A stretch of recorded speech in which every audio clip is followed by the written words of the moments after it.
And we're live. Hello. Hello. Hello. How's everyone doing?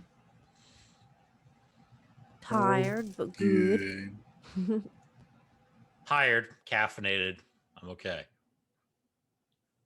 I forgot my age and went out with my girlfriends last night, and remembered that I'm in my 30s and I shouldn't do that. Yep. Shouldn't party so You hard. can. You just have to make sure you're not doing anything the next day. Which is Yeah. hilarious. Which I had a because- lot to do at work this morning, so it was bad decisions were made. Yeah. So I coincidentally, Shadow and I watched an episode of How I Met Your Mother where it was what you shouldn't do when you reach 30. The And murder. it was like all night with drinking, and I was like, "Yep." Yeah, you just can't do that stuff anymore. So that's part of the reason why I'm not having a cam tonight. I'm just still in a state of exhaustion. I understand. My body reminds me of why I don't climb on roofs all week long. That's a common thing. Vertical ladders. It was for work last week. Spent a lot I of was time on gonna the roof of say our that building. was like yesterday for me. I was like, oh, I have to clean the gutters on the roof and everything, and I got halfway up the ladder, looked at the gap between the top of the ladder and the roof, and went, no, I'm not doing this. We can hire someone in their like early 20s to come do this job. Yeah. I'm not doing that. I'm gonna fall and break something. I feel your pain on that specifically. It's weird that so many of us have been on roofs recently, but I'm working on the roof on my house right now that I'm building, and I got up there the other day to finish laying down some of the wood on the sheathing on it, and I'm like dodging between the rafters, trying not to fall through them or fall off. And at the end of the day, it's like, yeah, I'm not in my 20s anymore. I can't do this all day. What am I doing up here? This was a mistake. I was on the roof at my work, so it's a flat roof. The problem is you gotta Oh. climb the vertical ladders to get up there. And my back is reminding me why I don't do this. No roofs for me. Just trying to raise the roof and failing. This is why I just stay in my room away from society. I would if I could. If you're new here, welcome to Behold Roleplay. We're all old. Yeah, we're all coming to terms with our age at this point. Yeah. You utter the words, I'm not that old, then you do something and go, never mind, I'm good. Yeah. My body just reminded me I turned 30 this year, so. Exactly, Shadowfox, exactly. But we're here to play pretend young Gnolls. Yeah. Yeah. Speaking of, you know who's not old? Your Knolls. They and never will be. Well, at this rate, yeah. Their I group felt is gonna die young. I felt super old The today fast die young. because one of my coworkers is turning 21 next week. No, that's not okay. I'm No like, thanks. Baby. well, No. I'm ancient. I'll feel old next month when my younger sister turns another year older. It worked every year. I'm a year older this Saturday, so just 1 foot closer to the grave. Only Wait. 1 foot? Wait, are we playing D&D on your birthday? Yep. You shouldn't have told him that. Better not kill my character. Give her the You gift of a new character. You shouldn't have told I him that. mean, You have a a backup character, present could right? just show up. I mean, she probably has lots of backup characters. Hold up. What were you just holding, Rojan? I don't know. Yeah, that's what I thought that was. So I'm not going to be here this Saturday. I'm not either. Not if that deck comes out anyway. A deck of many birthdays. So we're all Dex should conspiring to not put just show up. Unless it's like good shit. piece so of lots cake of shows extra up. life. Yeah, I mean, if like Weird says, if she dies, just throw her in the vat and get a new one. Unless there's nothing left. Does it Does the need a day to does the vat recharge? work for the Does the vat percuss of Now the question is, molecules? the question is does the vat remove the curse from the blood hunter? Oh no. That's a good question. It's I a feel like willing we should curse. probably test that. No. I didn't say Tyra's we had to test seriously it gonna on be you. like, "This ain't Near- natural. Don't you put my body in that thing? Let me die." And Nerix is gonna have to like Billy Madison blood hunter school over here. Yep. Good God. It's different. It's a willing curse. It's a curse I accept. Therefore, it's part of me now. Haha. I don't think remove curse discriminates between willing curses and not so willing curses. Well, you know what? Remove curse does not remove the curse from blood hunters. though. It's not technically a curse. It's just a change. It's In a Privilege. class feature. it's a change in the body. It's a mutation. Anyway, It's D&D Witcher. So the nice thing about this game is that there is no crazy curse removing vats for you to push each other into, and there's Yet. no deck of many things. yet So, So far. well, I know there's no deck of many things because the only one that is a full deck in the world has been scattered.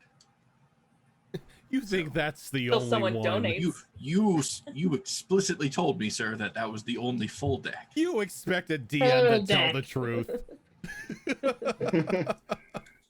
This one has all the Also- cards except one. Not full Also, deck. in this game, there's no crazy elementals in the sky trying to strike everyone down with lightning, and no crazier bird person trying to dodge those lightning bolts.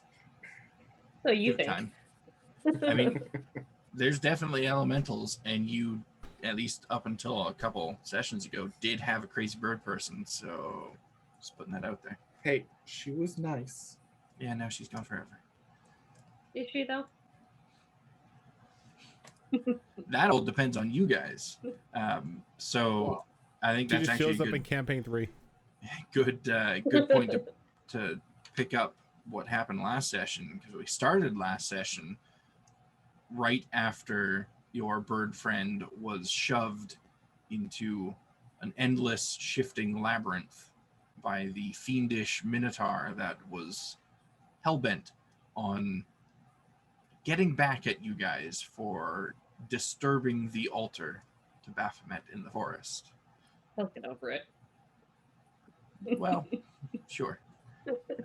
You know, demon lords, they're known for their forgiveness. You guys did manage an escape one way or another. It was a little bit chaotic, but you managed to escape from this minotaur and run off with it unable to chase after you guys, as it seemed it refused to attempt to cross the river. It did try to teleport somewhere, but a certain someone in the group finally got to use counterspell and rolled high enough to counter the teleport, which made this minotaur very angry because he could only do it once a day. I'm so happy I After- finally got to use it. After running off, you guys got to a point where you felt comfortable setting up a camp for the night, and you got a bit of rest in after your chaotic encounter. During the night, I believe it was Yixis noticed some commotion going off in the distance around the area that you guys had encountered this minotaur by the river. With the sending spell, I believe it was, he determined that your bird friend Reen had come back from the labyrinth that she was shoved into and was now attempting to make her get away from this minotaur, who clearly waited there for her, knowing that the spell would eventually end and she would return. The night went on without a hitch for the most part, kind of quiet, which is good, because I feel like you guys need some quiet every now and then. Just a little bit. I don't know why you And think that.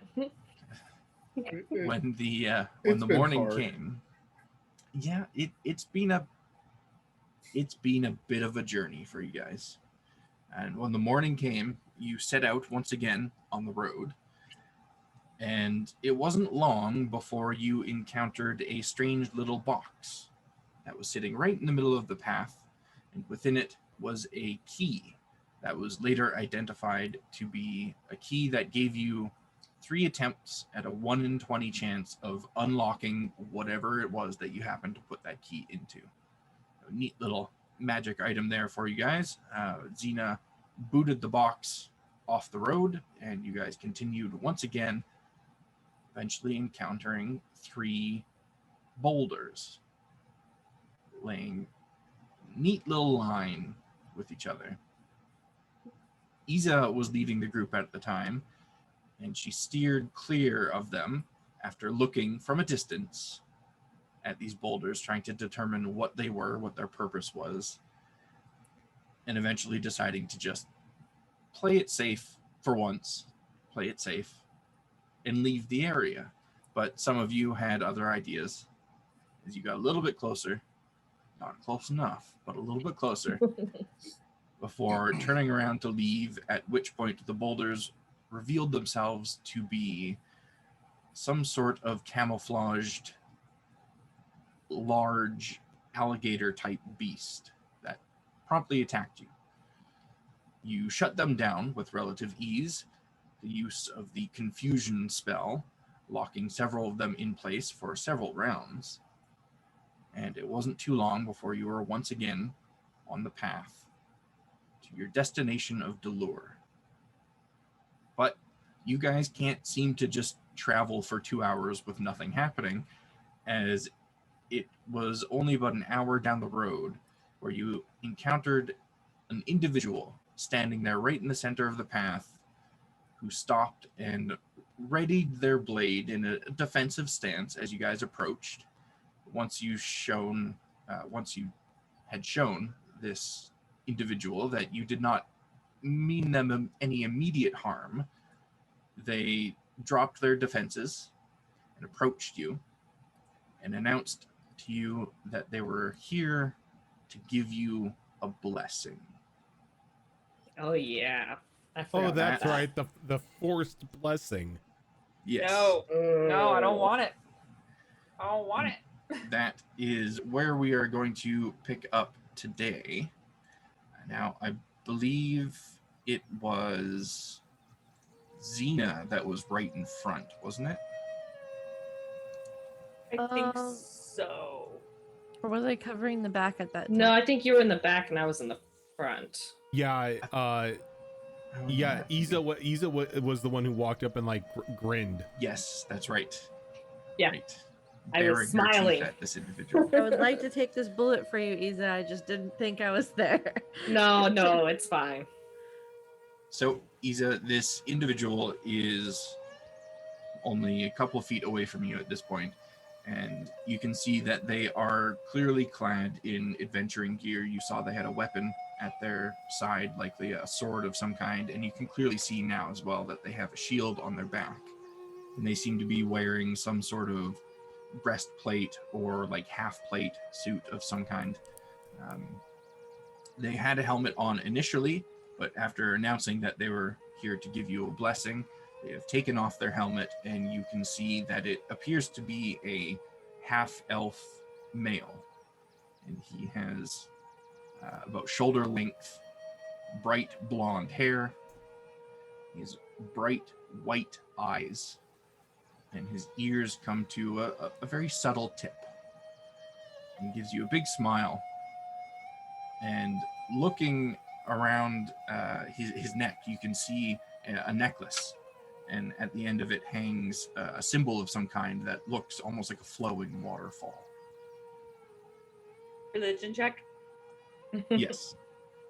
Religion check or history check from anybody that feels they would have noticed this. Oh, glad I didn't put my I character. feel like Isa would notice, but she also wouldn't know anything about the gods. So History or religion? Oh, history's a little better. Okay, cool. That's a big old 10 for religion. 30, 20 on history. Oh, Okay. yeah. I'm gonna say this again. Why is history an int skill? You have 29. to remember. Sorry, 28. Okay. That's a 15 on the religion. 15. Okay, so anyone that rolled above a 16 will recognize this. I don't remember. Sabira, were you with the group when they came across the stupid paladin in the desert? Yes. Okay. So you would remember it from seeing it on that guy, as well as just knowing vaguely about this particular religion. It is a symbol of Eldath, which is basically a deity that represents pacifism to a certain degree. That explains so much. Okay. She'll just note it. Okay. Her eye will probably like wince a little. Like So this fellow that's standing before you now kind of takes a step back, and he calls out to Iza, "Forgive me, I haven't introduced myself. I am Brother Tanyas. What may I call you?"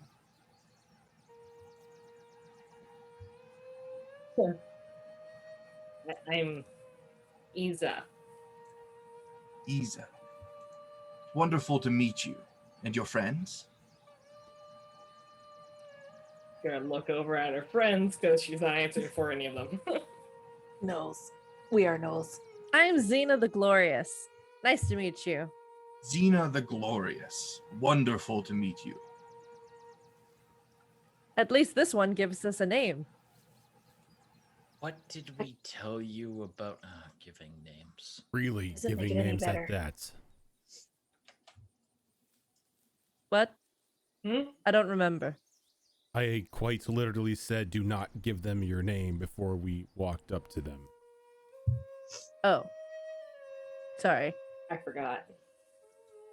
I'm not surprised.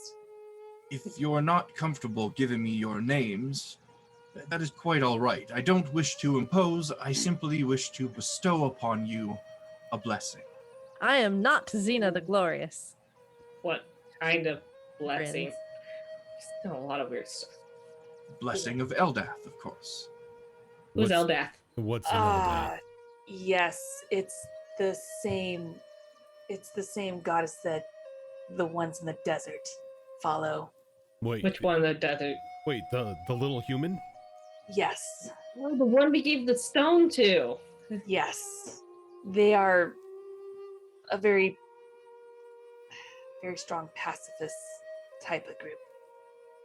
You have met more of our fellow followers. How splendid.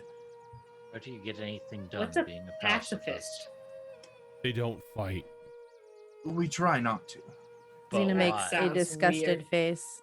Diplomats looks over confused. swords.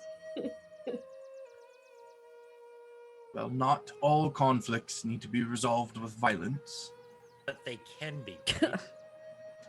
but Usually they don't works. need to be. I found weirdly strange, kind of wanting to side with the paladin. I don't feel that this leaves a bad taste in my mouth. Anyway. Sure. Yeah. I am a warrior. I do not think a blessing from a pacifist sounds appropriate for me. Well, I certainly won't force it upon you. Very Just well. Wouldn't be in line with her teachings. What does it do? Well, it assists you, of course. But how? Makes you feel the light. How? I'm not sure if I can explain it any deeper than that. What light? What does the light do? Is it like make you warm when you're cold? Because we live in the desert and I don't think we're really going to need that. It makes your soul feel warm. How does that make me a better fighter? Does it heal you? Doesn't. Then what's the purpose of it? We may have to decline. We've had enough troubles with things trying to make our souls feel things. Yeah, I don't Encounters trust it. with demon lords, dragons, avatars you of saying- demon lords. That your souls are troubled. My soul. Not No, enough to no. need Yes. a blessing. Just- Not anymore. No, we are just cursed. I think cursed is a good way to put it. It is a good way to You're- put it. Cursed. Not in the off. curse use. Pissed off, No. you. Pissed off, Bad luck. pissed off Baphomet. Probably pissed off a couple dragons. Pissed off Or our will. own people. Saved a bird. Bird then got thrown in an endless maze. I think No, you're we pissed off the oversharing. matriarchs too. Matriarch too. Yeah, You don't want to share our you names, don't but wanna- you're oversharing. you don't want to be near us. You may want to be as far away as possible. Did all of this just Especially if you don't like happens violence. to you All the Through through time. no daily- fault No. of your own? On a daily Not basis. at all. I mean, sometimes it's our fault. Sometimes And twice a day. Xena will look at Isa. Only What? until I encountered this Not all of group. it was my fault. Only didn't until I throw a rock encountered at this it. group. It was no, Uh, my life I is mean- not like this at all. Just back down the road, we fought some weird rock monsters that tried to eat a couple of us. I got their That- teeth. Xena That was shows not off my fault. their teeth. See. Well, it sounds like you all are very much in need of this blessing. The blessing Hmm. may just add on to the trouble, make us more of a target. I assure you, nothing that Eldath does will make you a target. She only wants no. to help. Have you met the demon lords? Not to mention, I think my mother No, I would take can't say I offense to have. that. Oh, So, they've taken Best to think I'll stay walk away from to that. literally Well- everything. Will it stop things from attacking us? No, Yixis, it won't. I cannot promise that it will do that, but perhaps it will offer a little bit of protection should something decide to attack you. Subira will step forward. Lots of things. I'll take your decide to attack blessing. us. I would, Wonderful. Paladin, I would greatly suggest you run. Run from what? Us. We are Trouble bad tends to luck. follow us. Well, They're not wrong. I'm Sometimes headed in the quite literally. direction you came from, so That's should not I a direct- spot trouble, I will ask it not to follow you. Sure, when you come across the giant devil minotaur on our tail, have a conversation with it, see where that gets you. Make sure to ask nicely. Yeah. I Yeah. always do. Or just run. Running works. Running for probably someone works better. as small as you. If Right. you see a bird lady, could you send her our direction? But Bird if you see demon minotaurs, tell her we're in a different direction. Yes. Right. And what is your direction exactly? The way we're facing. Not that way. North. Understood. The little one has a point. we did lose our bird friend. How unfortunate. It's not easy to lose a friend. But it happens. It does. Now, you there. You said you would accept the blessing. Indeed. Step forward. Slowly step forward because she's like, ah. And she'll get in And- front of him. He steps right up to you and places a hand on your shoulder and the other hand kind of open right on your forehead so that his thumb and his pinky are kind of covering your eyes and holding them closed. And those of you around this pair see a bright yellowish light emanate from the palms of his hands and kind of dissipate into Subira. And Subira, you are going to receive 14 temporary hit points. That looked uncomfortable. Thank you. Carry with her your blessing. Thank you. Did it hurt? I was just uncomfortable with the whole process, but no, it did not hurt. That's a step up from what we normally deal with. However, considering how the last day, well, several days, we have encountered demons and avatars and souls and whatnot, it's only logical to see if perhaps a deity not from the hells might help us against it if we were to encounter them again. That is my logic. Who knows? Maybe a pacifist will burst from your chest.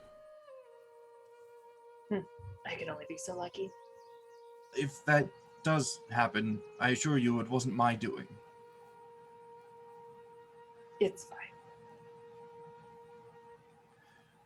Now, I don't want to Yixis hold you up. looked like he was about to step forward to take it, but then stops. Don't want to hold you up any longer than I already have. So if any of you would like to change your minds before we part ways, I am still offering the blessing.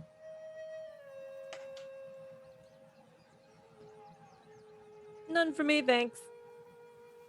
I'm good. I'll take it. Are you sure about this, little one? I don't want to pressure you. I'm not really into sure it. about anything really, but just do it. Wonderful. He'll step forward, kind of extending his hands to you, waiting for you to come to him. And I assume you do. And as soon as you do, he kind of like cups your cheeks with his hands and closes his sneeze eyes. directly in his face. He doesn't flinch. It Oh, was a nat 20. Was his mouth open? Yes. And He's like, as this is soon, not. This is bad. as soon as he cups your cheeks and closes his eyes, it's the same glowing yellow light from his palms, and you receive 12 temporary hit points. Well, they didn't burst into flames. It can't be that bad. The day is still young. Maybe there's a time delay. I mean, that's how I would do it. Not everybody is out to kill you. In our experience, most people are. Yeah, True. the past but couple weeks have proven that to be relatively incorrect. That's exactly how long I've been with you guys. And I never experienced this until now. Yeah. Not normal. Xerix just takes one step forward. Will you receive her blessing? If you promise I won't burst into flames some point down the road, yes. I can promise that you won't burst into flames through any fault of my own. How about It's better than what our god offers normally. He will step up to you, Xerax, and he will place a single hand on your chest over your heart, close his eyes, and again, that same yellow light. You are going to receive 11 temporary hit points.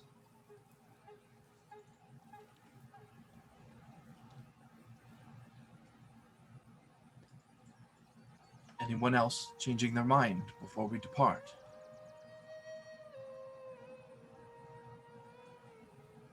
Nope, Xena's just still not. She doesn't trust anyone that doesn't fight on principle. So Hey, that's fair. that's a hard no for her. Well, I certainly wish you all the best. And should I see a bird person, I will direct them to you and do my best to dissuade large minotaurs from tracking you down. Oh, I suggest not trying to talk to it and running. The thing doesn't look like it wants to talk. Just walk with caution. I mean, Yeah. if you really want to help us, you could always, try to be bait for it. Be bait for it. Yeah, they can Yeah, chase you instead of us. That What would be helpful. exactly is it? I mean, you said We Minotaur. We already said large demon minotaur. It's Oh, an Yeah, demon they- Minotaur. it's an avatar of Baphomet. It's an avatar. Yeah. What Up. she said. of the Baphomet. Yes. Indeed. Yes. Yeah. Somehow one of his altars fell down around our general vicinity, and now it wants to kill us for knocking it over. Sabira's like in the back just shaking her head no. Roll a deception check. Even though it's the truth. Mostly. Well, It's not the truth. It's It's a half of the half fall truth. down. It's a half It's a truth. half truth. Deception, you said? That is a 12. Dissuasion? Okay, that is better than his 10. So he's not necessarily taking it word for word, but he's not gonna try and push for the whole truth either. Well, I'm afraid I can't intervene in a way that could be seen as hostile, but should I cross paths with this Minotaur, I will certainly do my best to send it a different way. Thank you. Best of luck to all of you. May Eldath guide you. Gives you a bow and Thanks. puts his helmet back on and keeps going down the path right past you guys. When he's out of earshot, he uses his turn to the group and be like, well, he's gonna die. Well, that's the best part about paladins, I suppose. Sometimes even their words are powerful against demons. Just not in the way you think, and I'm not going to explain it because you won't get it, so I'm just going to leave it at that.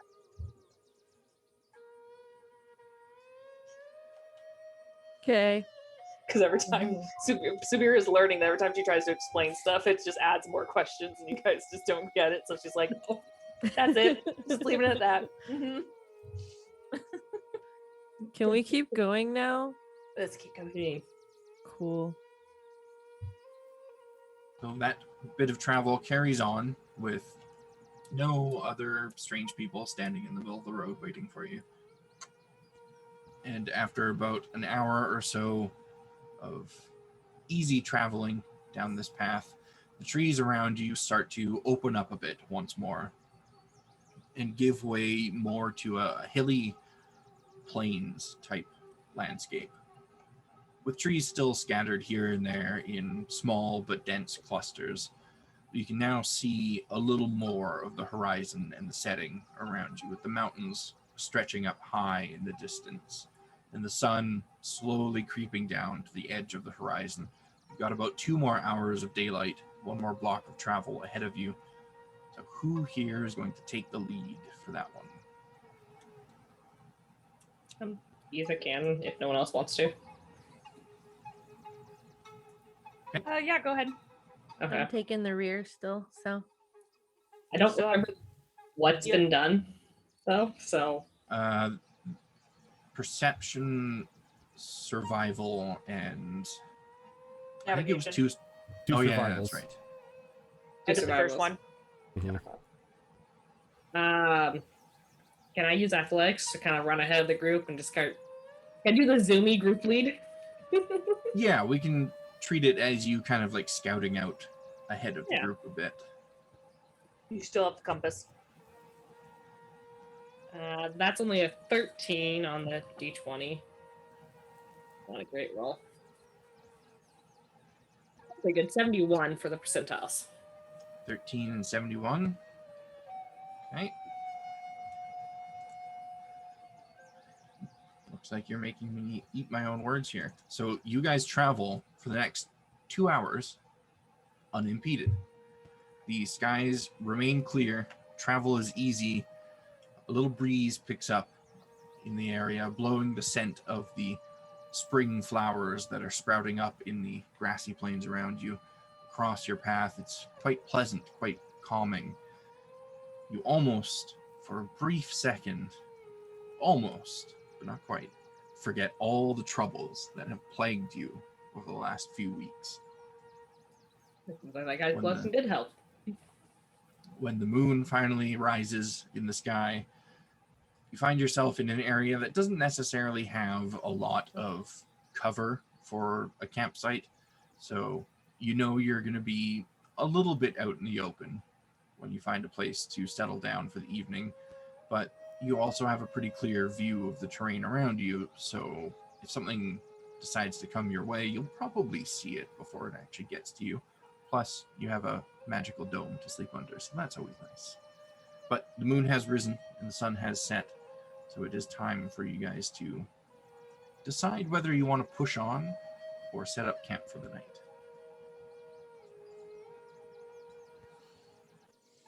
I suppose we could camp now, unless think everyone else feels the need to push on. We eat actual food tonight. we can do food.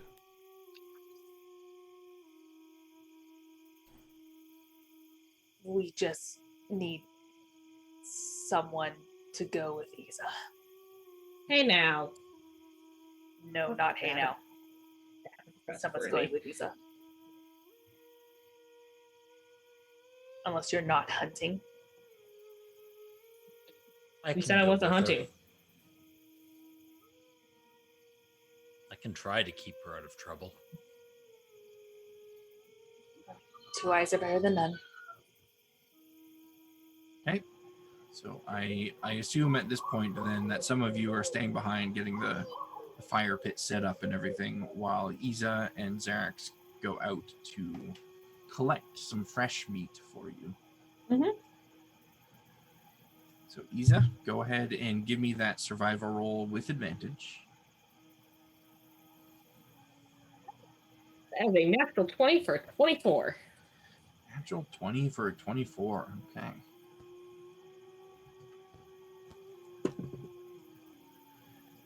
So as you are making your way through the waist-high grass that surrounds you in this area, you stumble into an area where the trees are starting to become a little more dense, and it's kind of a forested, almost haven in a way in this grassy plain. And Xerax stops you for a moment, grabbing your shoulder and pointing down to the ground, and you see what look to be hooved tracks, not minotaur hooves. They look to be like it is a quadrupedal animal of some kind, likely a deer, and you begin to follow it for quite some time, like a good 15-20 minutes, that leads you deeper into this small patch of dense trees, and you happen across a very large stag that is turned with its back facing you, and it looks to be kneeled down and drinking from a small pool in the middle of this forested area. Between you and Xerax, you're able to maneuver around it and pounce on it at the same time, catching it by surprise. And it's not too much of a struggle for you guys. You are apex predators, and this thing is not used to dealing with creatures such as yourselves. So it's not long before you take it down, and you're able to, between the two of you, carry it back to your camp.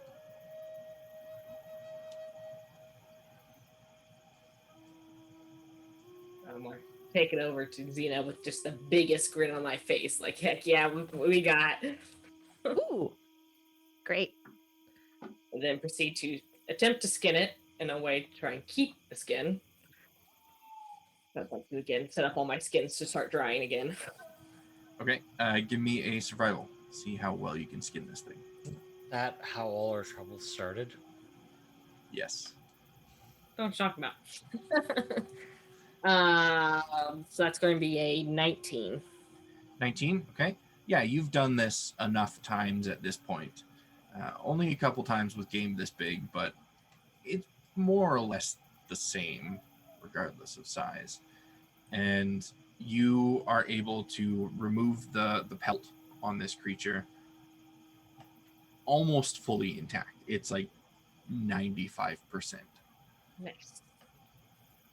So that is quite good. You are also able to remove the antlers in the process, which are Awesome. very large. They're each almost 2 feet in length.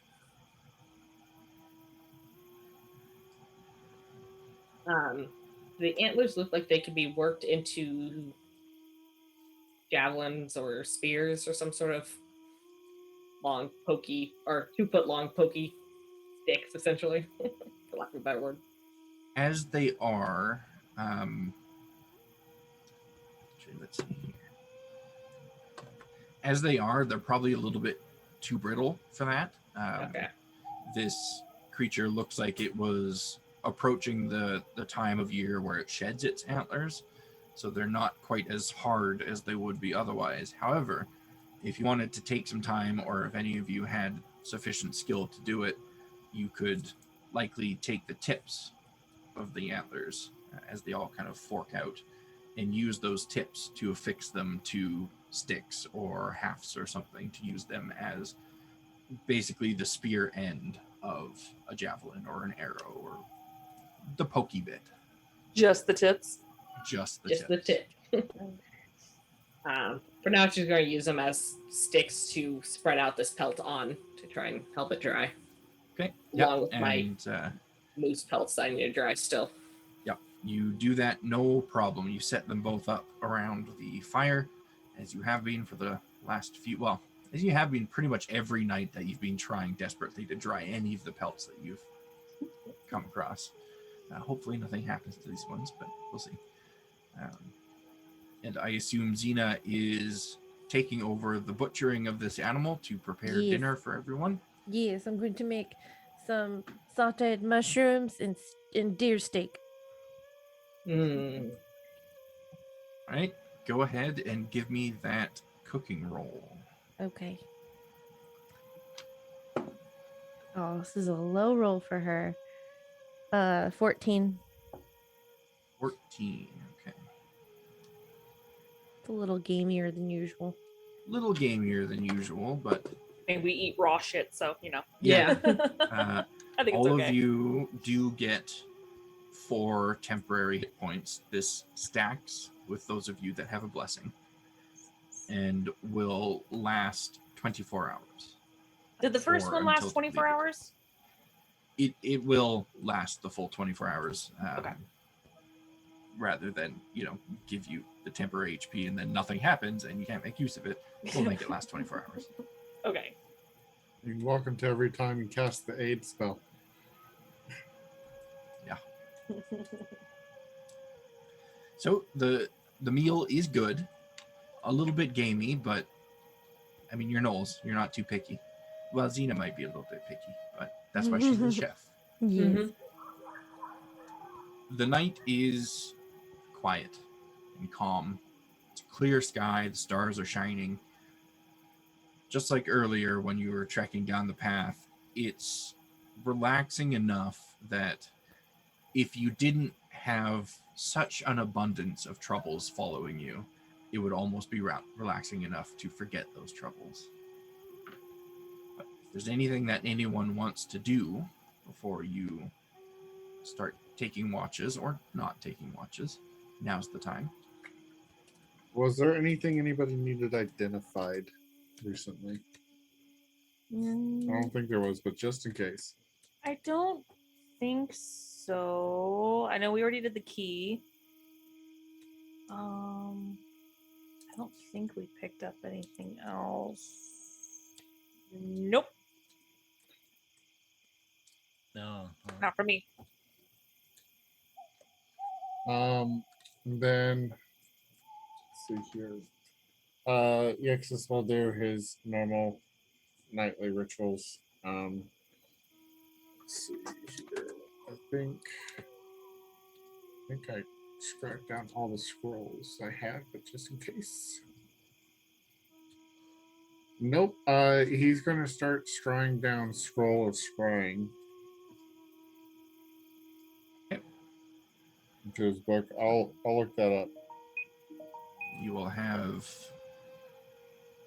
about 2 hours of downtime before starting your long rest. So you can put that towards that. Sabira, and is it safe to assume you're reading? Actually, she is. Thought so. Yeah. Go ahead, Shadowfox. There was something else. yeah, he'll set up the dome in a place where it's convenient and hopefully hidden. And he's also going to do a sending to Reen Okay. to see if she's hopefully still alive and if she's okay and that kind of stuff. Okay. So was there a specific message or just generally checking in with her? I was just going to generally check in and see how she responds if she responds. And she would respond. She would let you know that she is tired and she's still running and looking for a place to sleep. And I'll send an. I would have gotten my arcane recovery from a short rest during this 2 hours. So I'll use it to gain back another level 3 slot and use it for sending again. So do you need us to help you? We're heading towards Delore. So she will respond to that by telling you, I know where Delore is. Don't know where you are. Can meet you there? Can't respond. Don't you love it when people finish ascending with a question and then you got to figure out what to do after that? Yeah. Okay. So when you cast that sending spell, I need you to make a couple rolls for me. Oh no. Yeah. Okay. So I need you to roll a d10 and then a d20. D10 is a 1. D20 is a 15. 1 and 15. Okay. Now, I assume you're doing these sendings before you set up the dome, right? Because the magic wouldn't be able to pass through it otherwise. Yeah. Yeah, because we'd be outside cooking and everything, so Yes. that makes sense. So, let's see,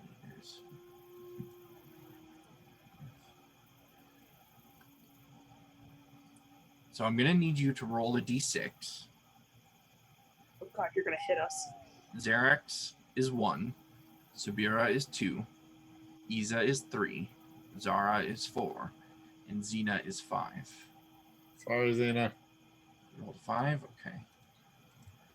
So I need you now to roll a chromatic orb against Xena. Oof. Bring it.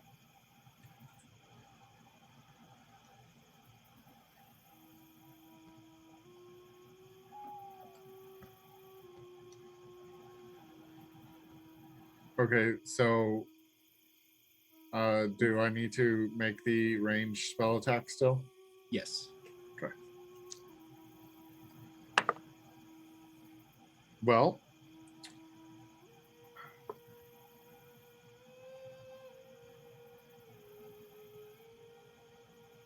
that's 14 to hit. Xena, does a 14 hit you? 14, yes. Oh no, wait, sorry. 16 is my armor class. No. Okay. So as you are cleaning up your cookware after graciously cooking everyone a delicious meal, you catch a burst of light out of the corner of your eye from the direction of where you know Ixis is. And right as you look over to him, you see 2 magical orbs come flying out from him directly at you. And you're able to, yelp. just at the last moment, dodge out of the way of this twinned chromatic orb that would have otherwise done significant damage to you. Yeah, I will leap and tumble. Get up, brush myself off. What's behind me? Yixis looks very, very panicked. Where's the trouble? Where's the enemy? Point me at him. Are we sparring? Are we sparring with the magic? No. We're not under attack. So you were I attacking gotta me? get this fixed. Is this a challenge? Are you we're challenging sparring. me? Oh God. Remember that crazy things happen every time he keeps using spells. Oh, I thought weird they happened magic when shit? he didn't Remember that- use spells. Weird magic shit. All right. All forgiven, buddy. No worries. We need to find. Oh, I suppose that paladin might have been one to talk to. No, Maybe. Reen's probably the only one to talk to. I would like to do an intelligence check to see if Yixis can piece together how many spells it takes between these happenings. Okay. Give me that intelligence roll. Okay, so that's going to be an 18. An 18. So the first time it happened, you're fairly confident that you yourself had used approximately 5 spells before this triggered. However, you haven't used 5 spells since the last time it triggered. You've used fewer than that, but you know Reen was off somewhere using magic, and you know there's some sort of connection between the two of you. So the exact number, you're confident in saying it's no more than 5, and you're also confident in saying that the two of you are essentially adding to the same counter when you use spells. Oh, that's going to make it hard to keep track of. Also, Rojan, I have a question for you, Yeah. DM to DM. Okay. At this point in the Tuesday game, which is 2.5 days after the fight with Vincent, and the portals and stuff are opened up again, is the Shadow Road available? Yeah. Or is it still Oh, no, closed? no. It The, is? the Shadow Road is not available because the Shadow Road is being blocked off by the Fae, not Okay. by Vincent. It's the other realms that Yeah. are looking better. Like the only ones that Vincent had blocked off were the ones to the Celestial Plane and then to the Hells/Abyss. Okay. Probably for the best. Otherwise, Reen would be in trouble right now. Unless Reen can survive the poison of the Shadow Roads. On the table that was rolled for her, the spell that was triggered for her was Shadow Realm Gateway. Oops. Which would have been an oops, yeah, if those were accessible at the moment, but they're not, so she's okay. Unless she just, closed Stargated herself. Unless that happened, yeah. But after this chromatic orb goes off, the scars, the arcane scars on your arm, Gixis, seem to dull down a little bit as they have each time it has triggered like this. And for the time being, you've got at least a few spells that you can use before this triggers again. Yixis, just from now on, is going to be paying attention to any sensations coming from those scars to try to be a trigger warning. Okay. I will keep that in mind. So is there anything else that anyone wishes to do before bedding down for the night?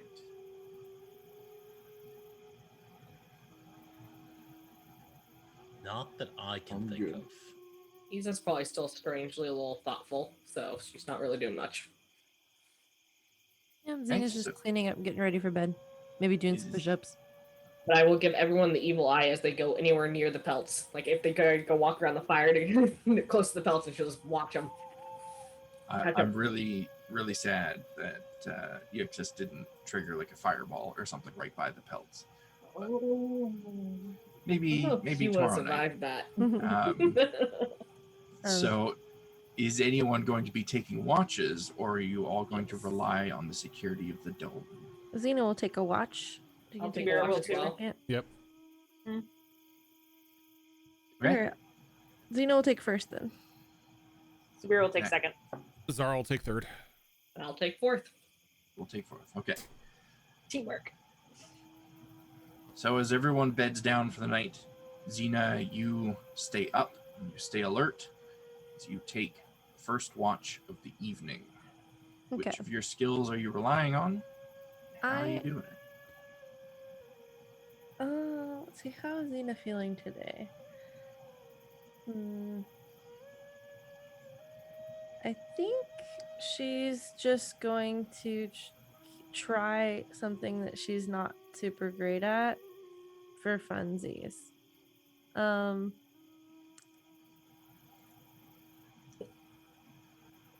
want to do that. I'm like, do I want to try stealthing around? I say go for it. Yeah, Xena's gonna try to like quietly move around and kind of scout out the area using stealth, which she has a disadvantage on. So just for fun, mix it up a little bit. We always go for the things we have high modifiers on. How are you Try going to something improve fun. the skill if you never use it, right? Right? So she's tiptoeing as much as she can in her metal feather clad outfit. Not bad, actually. So that's to be a 14 at disadvantage. That's pretty good for disadvantage. Yeah. Right? And follow that up with a percentile. Percentile roll is going to be 54. 54.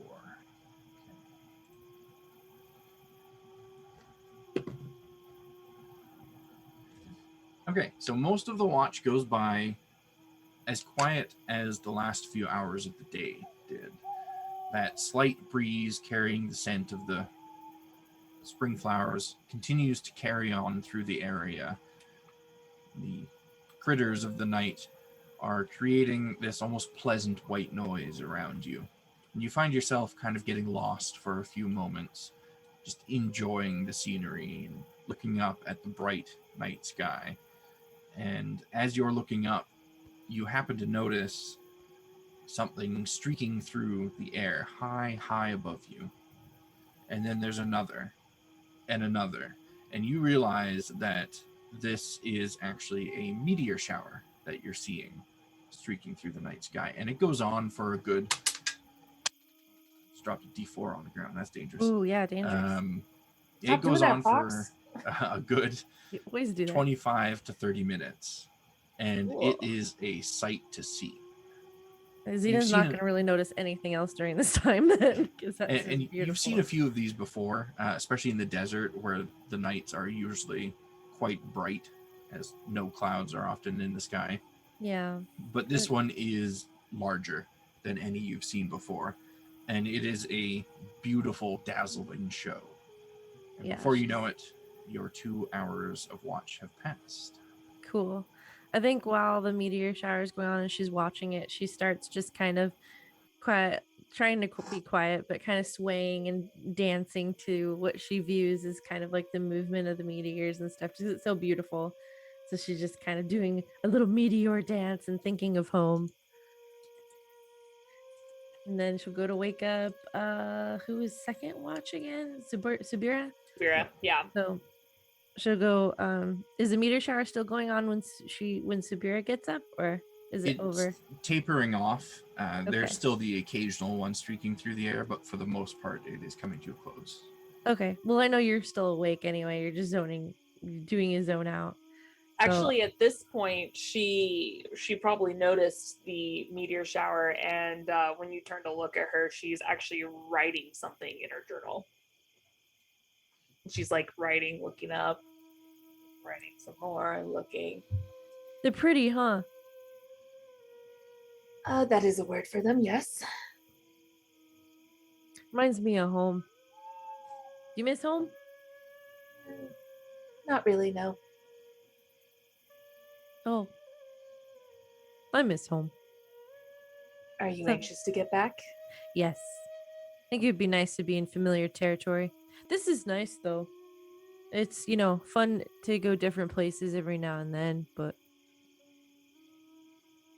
I would like to go where there's butterflies that don't kill me. Yeah, usually grasslands are better than that because of butterflies and meadows. But I can't guarantee they'll all try to kill you. Depends on the meadow. Great. Well, I'm gonna go to sleep. You got it from here for a little bit? She'll close her book. I'll take it over from here. Cool. All right. I wish you a calm night. Thank you. We need it. Flop. Snore. Hey, Sabira, which of your skills are you going to be relying on for your watch? You know what? Because of the event that just happened, she wants to do a nature roll and just kind of observe the stars and the trees and just everything, trying to just kind of take in this new environment, as well as kind of continue writing down everything that just happened for the last half hour, and just kind of take in the surroundings. Give me that nature followed by a percentile. I'm wasting all my good rolls now. This is bad. 24.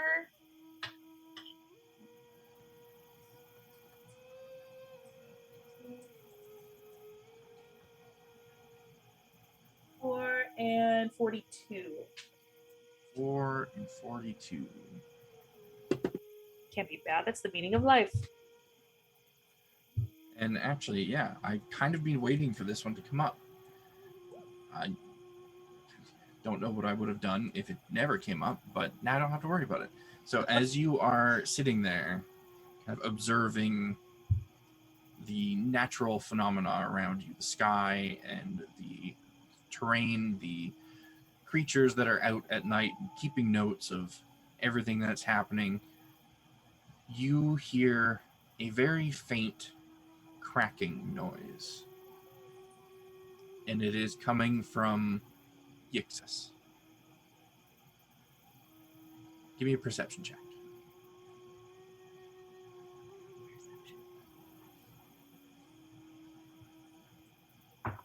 Quick, throw him out of the dome. It's the only way. 12. 12? You know, if I go out the dome goes down, right? Did you roll that with advantage? Because it is hearing based. Well, it's way better. That was my bad. I should have mentioned that. That's 19. 19? Okay, yeah. So the noise itself is coming from Yixis, and more specifically, it is coming from the bag that I imagine he's like hugging while he's asleep. I would like to remove it from him. Okay. Give me a sleight of hand. Actually, not terrible. It's a 12. Beats my passive perception by 1.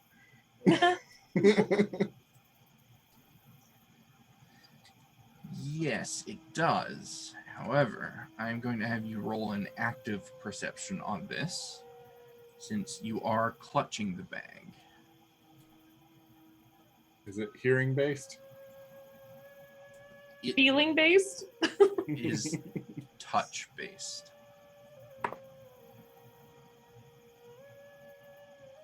Well, I got a 12 on the die, so 13. Damn it. 13. Okay. So, Sabira, you get this bag about halfway out of Yixis's hands. And as you're kind of leaning in to like lift his arm ever so gingerly up off of it to scoop it out from under him, right as you've got his arm up at like the apex of that which you need it, he opens his eyes and he's looking directly at you. Fireball. No. She'll stop for just a second, noticing he woke up. And she'll just keep What? going. What? Don't What fight are you it, I'm doing? helping.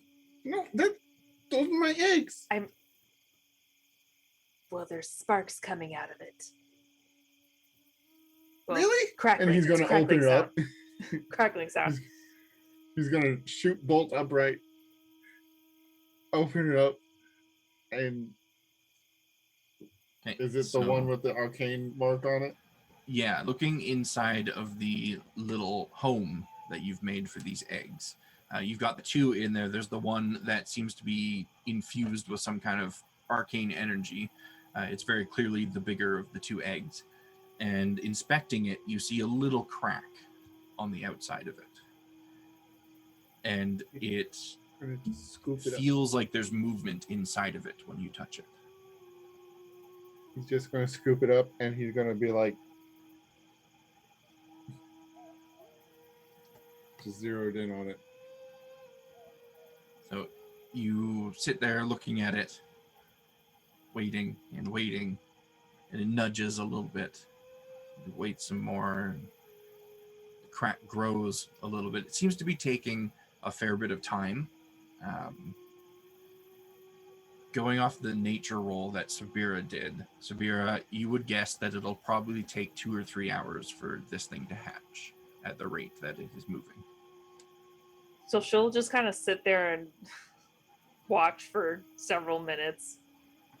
And then she'll just eventually look up at him and go, You know this is going to take a while, right? Like hours. It is. It'll hatch tonight. It'll take hours. So, Yixis, if you want to stay up for the next 2 hours to watch over this egg to see if it'll hatch, you can do that without any exhaustion penalties. It'll be like taking a watch, except you're watching the egg instead of actually taking a watch. Yeah, he'll do that, and if it's not stretching it too much, he might continue scribing his spell every once in a while, just checking. That, I'm going to say you won't be able to do. Okay, So, he'll just sit up and watch. Sabira, for the remainder of your watch, things are as they have been for the previous few hours of the night.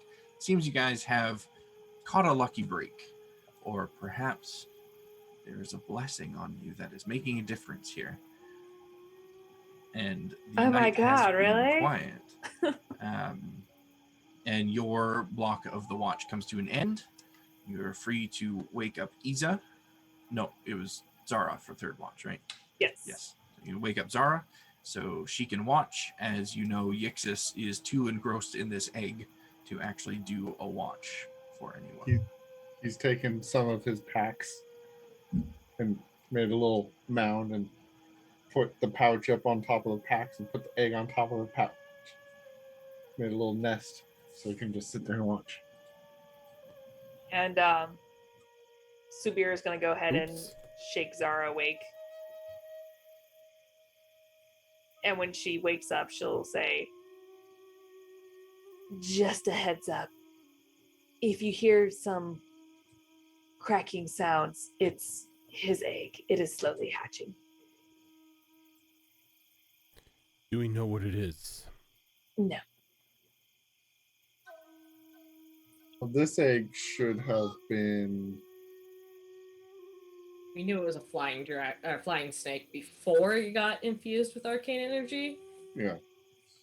So we don't know what the second egg is for sure. Be ready to But kill this it one just has in arcane case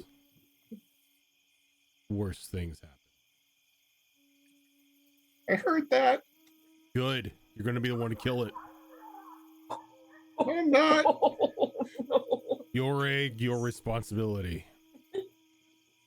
I already thought that's what it was. And if it's going to be a problem to the group, it's your responsibility to put it out of our misery. We'll see.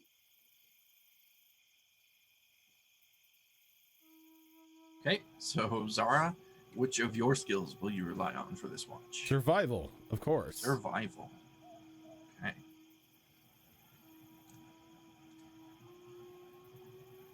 That will be a 17. 17. Yep. And then a 90. 90. So you at first try to remain within the dome, taking your watch, but the presence of Yixis and occasional cracking of that egg keeps disrupting your concentration. So at some point during your watch, you decide to venture outside of the dome, though not too far, like just right outside of it, so you don't have to listen to it.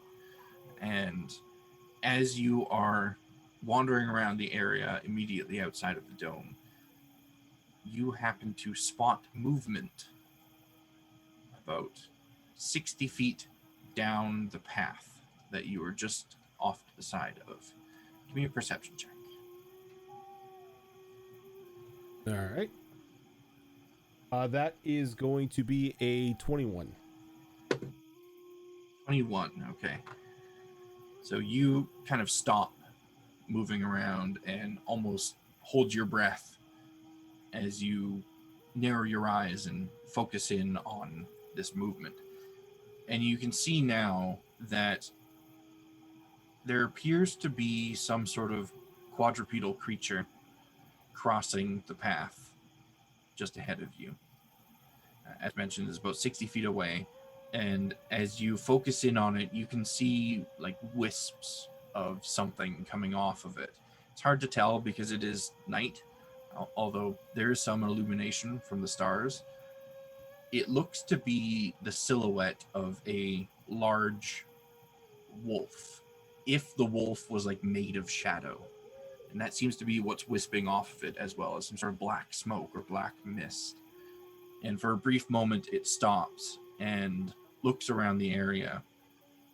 And when it turns to look at you, you can see where its eyes normally would be. There are instead two piercing blue lights. And they look directly at you, and the creature freezes in place, staring at you for a few moments before taking off into the tall grass at a sprint.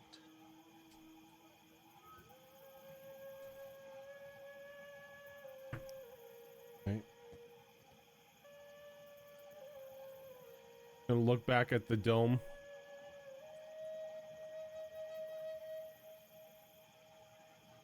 And she's gonna turn into a wolf and chase after it. Okay. Let's see, what is the movement speed of a wolf?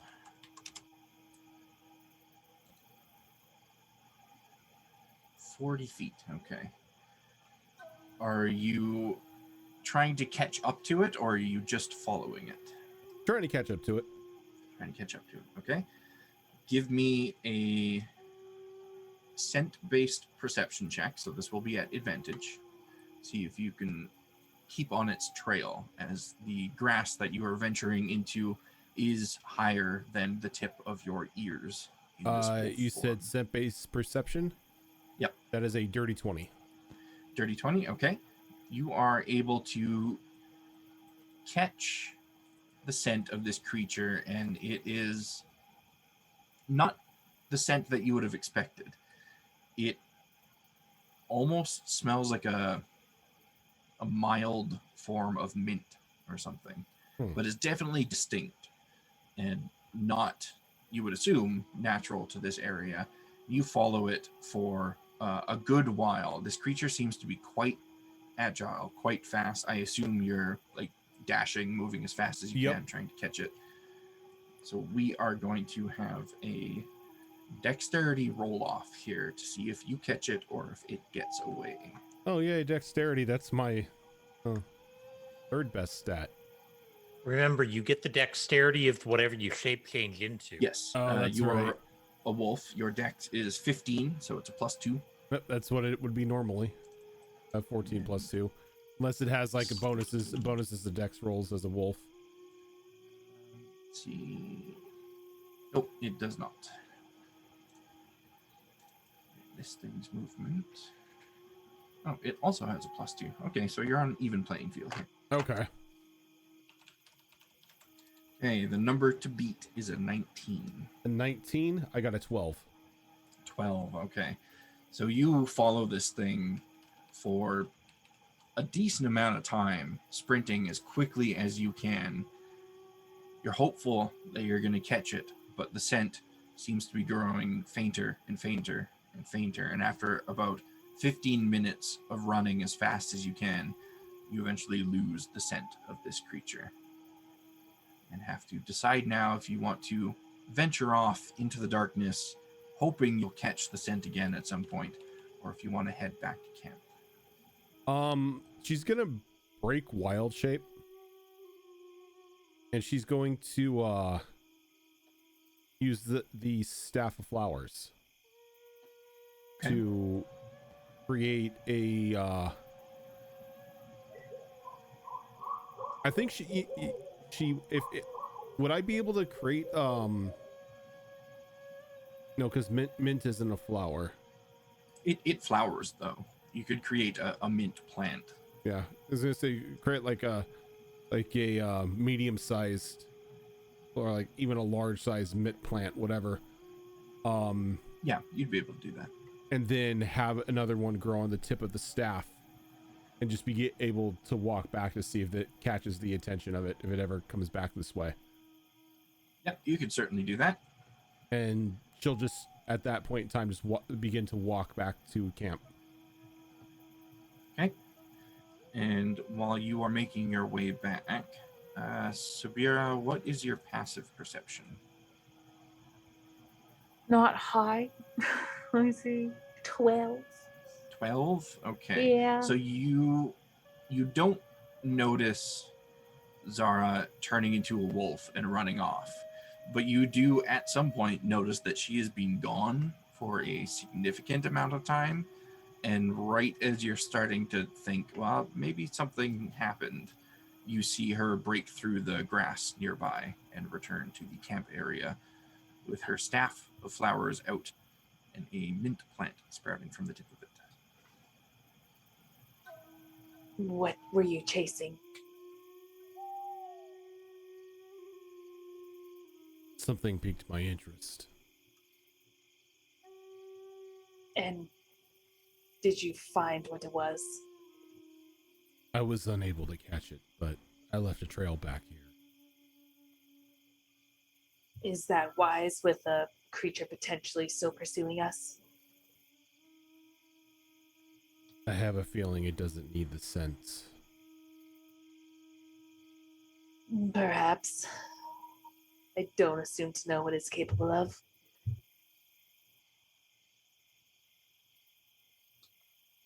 Well, all right then. Unfortunate I could not catch up to it. It would have been interesting to see what it was. Might come back later tonight. Here's hoping. And she's gonna walk back into the before she walks back into the dome, she's gonna make another like mint plant sprout out right out of the edge of the dome, and she's gonna walk in and wake up Isa. Okay, so as you step inside of the dome, Ixis, Yes. this egg is hatching, and it is hatching now. So right as Zara walks in through the dome, starts to make her way over to Isa, a large portion of the shell kind of flops open, and the egg kind of tumbles over onto its side as this happens. So you can't immediately see the creature that's inside of it, but it doesn't take very long before the creature worms its way out of the little hatch that has broken in the side of this egg. And as soon as it makes its way out, it kind of coils up and looks around the area, the nest around it. And coiled up is a small snake. It is no more than like a foot in length. It's quite slender. Its diamond-shaped scales are dark blue in color, and the skin of its underbelly is a much more vibrant, bright blue. Its eyes, as it looks up at you, are a brilliant white that kind of crawls and twists into darker shades to meet in the center and form the black vertical slits of its pupils. It looks up to meet your gaze and lets out a big yawn. And the flesh of its mouth is an even lighter shade of that blue that's on its underbelly. And at the apex of its yawn, a shiver kind of travels down its spine from its head to its tail, and a ring of arcane light travels the length of its body before dissipating at its tail with the shiver. And you now have a baby snake of some kind in your possession. And Yixis is going to look at it and just go, "Oh, hey, little guy. Oh, yeah, I bet it was exhausting." And then it does the yawn and the shiver, and he's going to go, "Oh, I'm going to have to figure out what that does, huh?" And he's going to pull out like a little piece of food from his pocket, and he's going to hold it in front of it. What kind of food are you offering it? And probably meat, Probably moose like jerky. dried meat, probably. I mean, Okay. So it kind of lifts up hesitantly at first from its coiled state and brings its nose up pretty close to the meat and flicks its little forked tongue as it tastes the air of this meat. And then it very quickly kind of pulls back away from it. And as you're left there wondering why it just rejected the food that you're trying to give it, it opens its mouth real wide. I mean, it's a snake. They can unhinge their jaws. And it clamps down on top of the other egg that's in the nest. And it seems to be trying to eat it very slowly. It's like halfway in its mouth right after the first clamp down. I mean, it's a snake. It's what they do. I rolled for it. The dice said it was going to happen. Yixis is going to very, very, very gingerly grab behind its jaw, and so as soon as you grab it, slightly, that ring of arcane light that you initially saw pulses down its body again and seems to be pulsing down quicker and quicker the longer you hold on to it. And the tip of its tail is kind of flicking back and forth. Arcana check. We'll just use passive insight for this. Okay. It doesn't want you to take the egg away from it.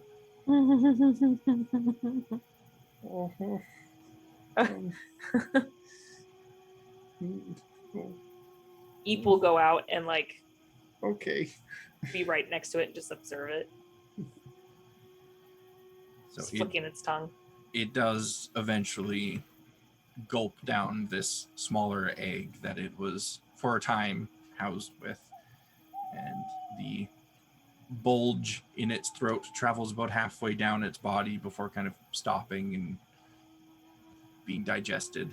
But it looks quite happy and quite content now that it has had its first meal, and it flicks its tongue happily at you after you allow it to eat this egg. Just give it a little tiny claw scratch in the ridge between the eyeballs. And its gentle. eyes kind of like half close happily before it coils up once again and lets out another yawn and starts to have a nap.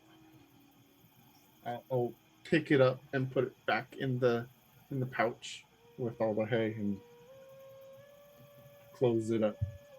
Easy enough to do.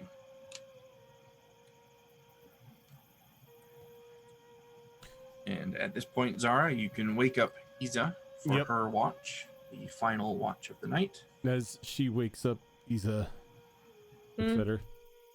If you see a black wolf with blue light in its eyes around the camp, wake me up as soon as possible. Don't follow it. Don't do anything to it. Okay. I don't know what it is, but I want to find out. I see it. I'll wake you up. And Isa will go and use survival as her skill. Okay. It seems like a her thing to do. 14 on the die roll. Okay.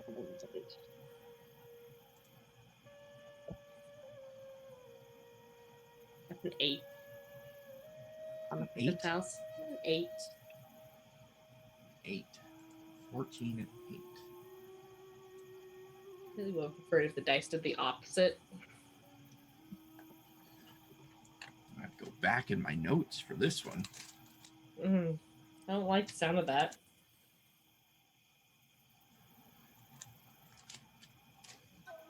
I did not do a Seems fitting, mountain we can't version have- of this one.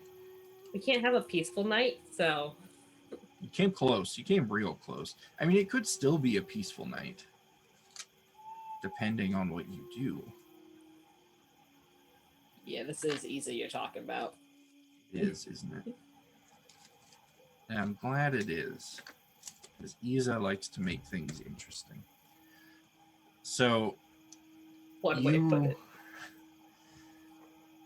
you venture outside of the dome for your watch. You've had a lot of your mind on your mind recently, and it's good to... That's another die on the floor. It's good to get some fresh air after all of this, to kind of have some time to yourself. And as you're wandering around, you hear the sound of what is almost like a bowstring being let free after being pulled tight. It sounds like it's right in your ear, but looking around, you don't see anyone, and you don't see any bows. But then a moment later, there's a very slight thud noise right near your feet, and you look down, and there's an arrow stuck in the ground that looks to have a piece of parchment wrapped around it.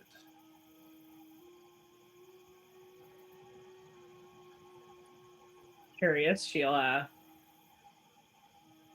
pick it up, and she'll, as she unfolds the note, she's gonna kind of try and look in the direction that the arrow came from to see if anything catches her eye, and then she'll read the note. So you look down at the arrow to see which direction, like what angle it's stuck into the ground, and it's stuck into the ground like 90-degree angle. And you look up, and there's no archers in the sky, and it could only be at that angle if someone was like right next to you and shot it straight up. So where it came from, you're not sure. Seems quite odd. Little does she know, Sabira's behind her with a crossbow, and she's like, "God damn it, I missed." Try to take care of all Sabira's problems, right? So are you going to pick up the arrow and take a look at it? Yeah, she will. Okay. Unraveling the parchment that's wrapped around it. Yep. Okay. So you take this piece of parchment off of the arrow, which was tied very loosely with just a piece of string. And you open it up, and it is written in common in the center of it, like dead center of this piece of parchment, is the words, "You dropped something." And then as soon as you read those words, they fade from the parchment, and more words appear in their place. You're going to want to pick it up. And again, they fade. More words appearing in their place. Just to the east, about 50 paces. And those words do not fade from the parchment.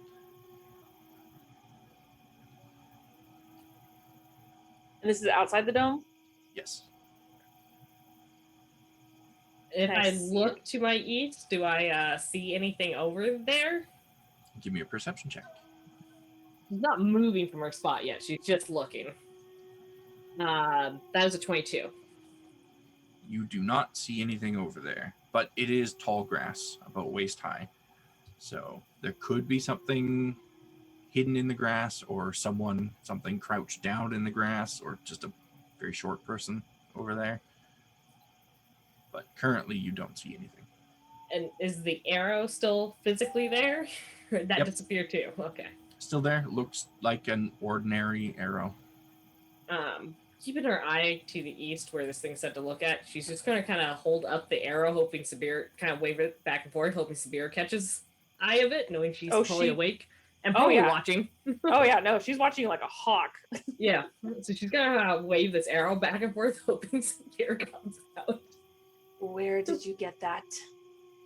It fell from the sky, and she's going to hand her over the note. The words those weren't the original words, but it said that I dropped something that I'm going to want to pick up, and then 50 yards to the east, I don't see anything. So, Sabira, you look at the piece of parchment, and you see the words saying, "You're not invited," and there's a little frowny face. I don't know what game you're playing at, but this doesn't say anything like that. It just... Was this a fated invitation or something? I'm going to look back at it. And it says 50 paces to the east. I'm going to start walking that way. Where are you going?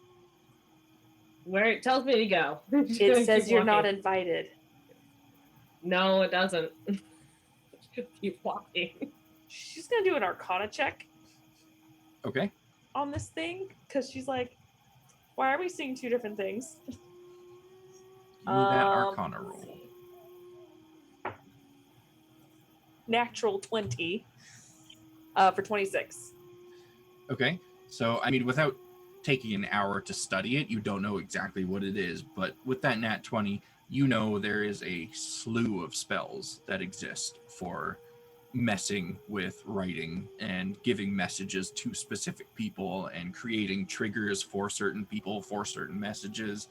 Like, there's at least a dozen of them that exist. It could be any one of those, if it's even that. Well, it appears that this note has magical properties to where only certain people can see certain messages. You can do So that with magic? There are several magics that can allow you to do that, yes. Magic is weird. It's fascinating. No, weird. You're just going to follow the instructions of a random piece of paper. I was curious what's over there. And you were also curious about many other things, and look what happened. And we were almost killed, and your soul has been taken almost. Because of this kind of curiosity and not caution. If we were cautious about everything, we wouldn't have left Riskcast. Especially without bedrolls or water. If we weren't cautious about everything, we'd end up like every other Gnoll. Dead. Not every Gnoll's dead. We don't live long for specific reasons. Part of that was just how we're created. We do not ask the right questions.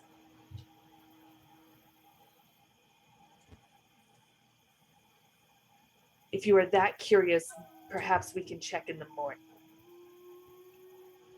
It might not be there in the morning. Magic is weird. Again, how do you even know it's for you?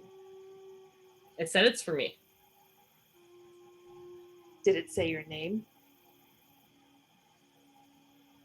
No, but it said it was for me. Then you don't know for sure it's for you if it didn't say your name. Look, if the magic-y thingy tells you that you're not invited, but tells me I am, it tells me it's for me. Right. You should not go. Why? Because again, it's from a stranger that could be trying to kill you. That paladin could have tried to kill you, but you accepted his blessing. Yes, because I am aware of his order. Plus, I have special magics to protect me if he did try anything. I got special muscles that protect me. That's not comforting. At all. How far away is it? Said 50 yards. Do you know where 50 yards is? There. You believe it or not, I am good with distances and maths. Are you? Yes. If you want to go and get yourself killed, fine, or wake up someone else.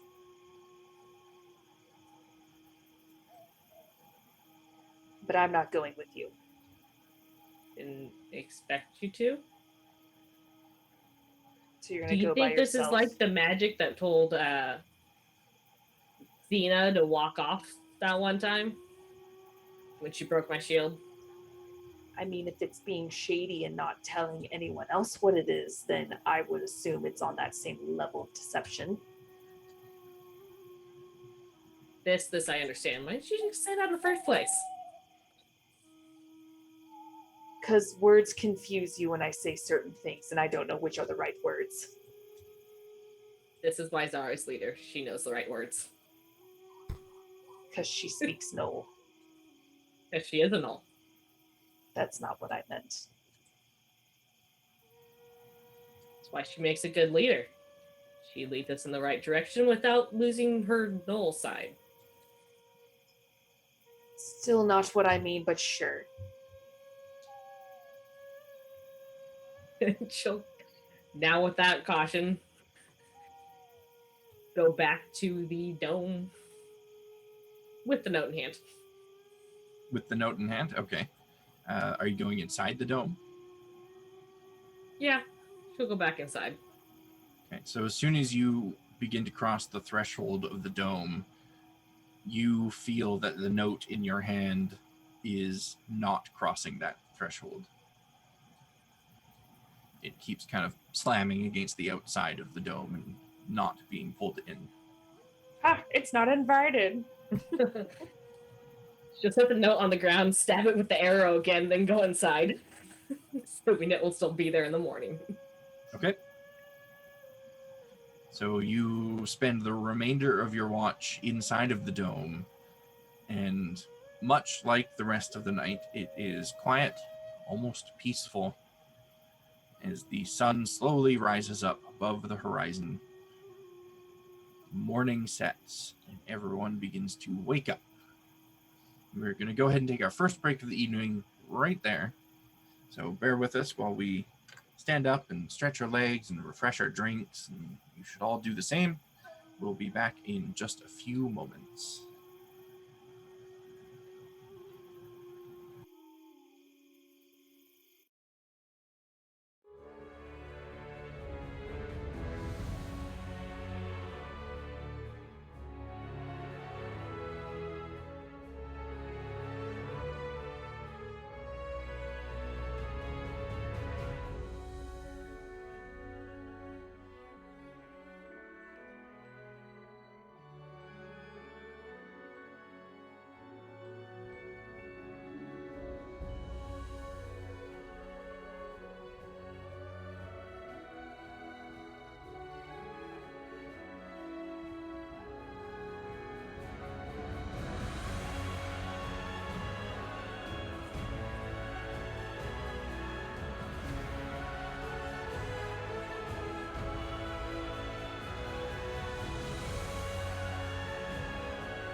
Have you been up too long now? And we are back. Welcome back. Looks like we got raided when we went did. on break. Amy Akari, the blue fat ninja, and Renvi, thank you for the raids.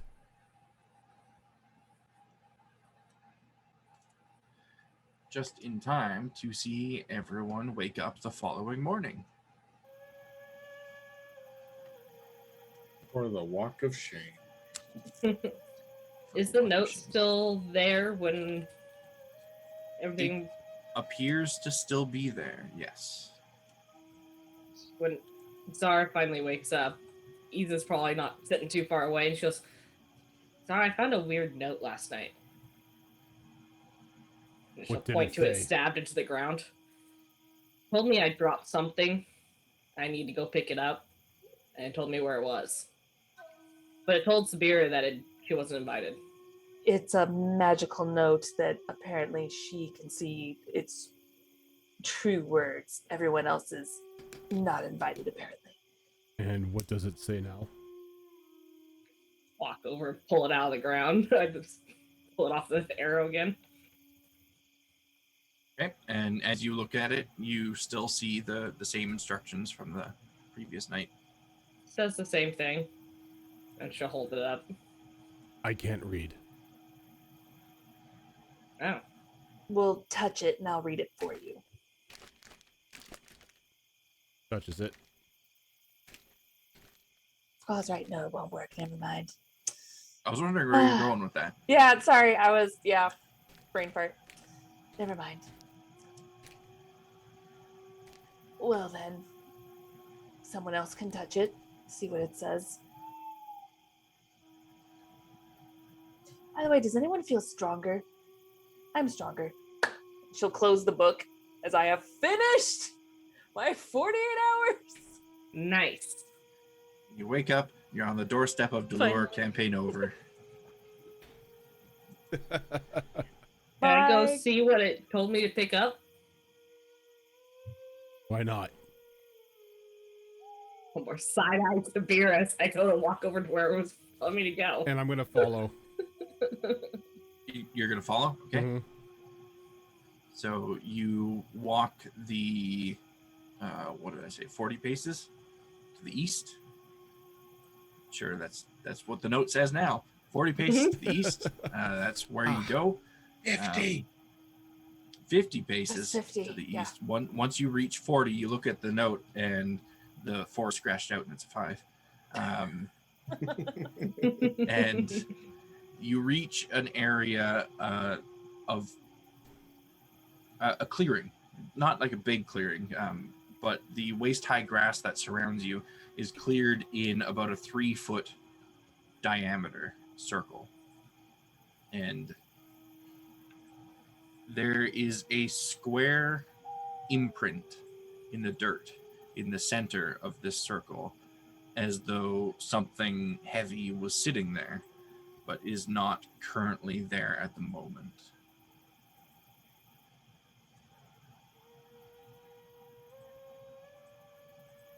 I guess I didn't want to wait for 2 hours. Still flying Sabira. I didn't want you running off, Well, potentially that's getting right into off. trouble. I was going right here. It's not running off. Look on the bright side, it's not an altar. This is true. Well, I think I remember dropping an altar. On that note, she's gonna look at all of her stuff to see if all of her stuff is still there. All of your stuff is still there. I don't know what I could have dropped. All my stuff is here. I think it was more of a you dropped something, but it wasn't something you dropped. It was something they wanted you to have. Doesn't mean it was good. No, we've gotten a lot of good things from strangers. We've also gotten a lot of bad encounters from nothing. Yes. Well, you weren't there for the monk. No. The monk gave us lots of good things.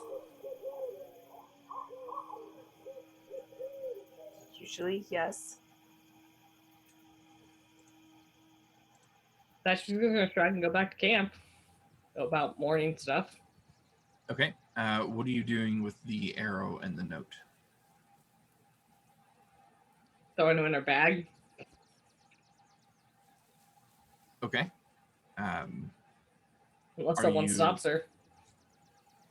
Doing anything like specific with the note before you throw it in your bag, or are you just like folding it up or rolling it up or something and shoving it in your bag? Probably rolling it around the arrow. You just grab a cloth to tie it on there and then just throw it in her bag. Okay, so as you open it up to roll it around the arrow, you see that the text on it has changed again. And it now says, "Don't leave yet." And it has a sad face next to it. Is it texting you? She'll look back at the spot. Is anything there? There is nothing there at the moment. Okay. Shrug and go back to camp. Okay. So you go back to camp and start packing up your stuff, getting ready to head out, I assume.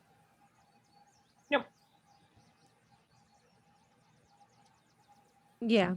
Xena's just been working out this whole time, completely oblivious to everything going on. She thinks that last night went completely smoothly. I mean, it did. Technically. Snacking on moose jerky because we have so much of it. Yixis is checking on the little snake. And it is Snack. still snoozing comfortably in the little nest that you have made for it. Still digesting its large meal from the night before. Does Yixis know how often snakes have to eat? Give me a nature check.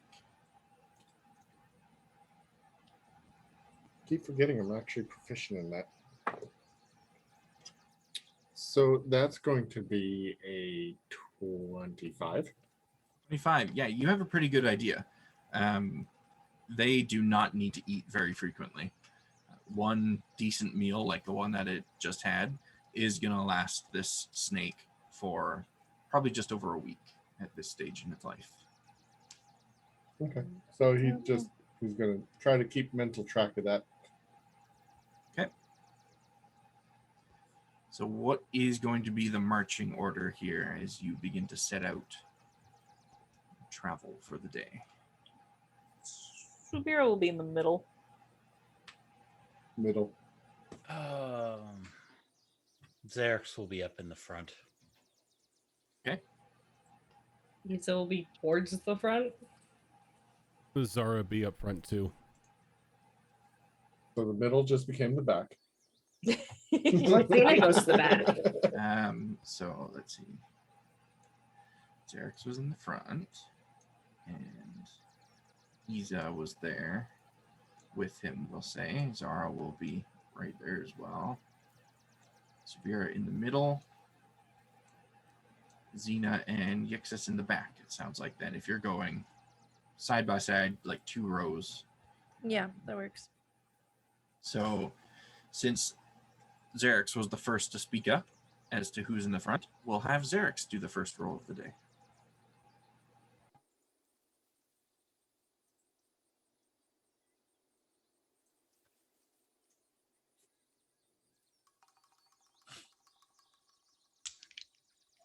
All right. Let's run the first one of the day off of survival.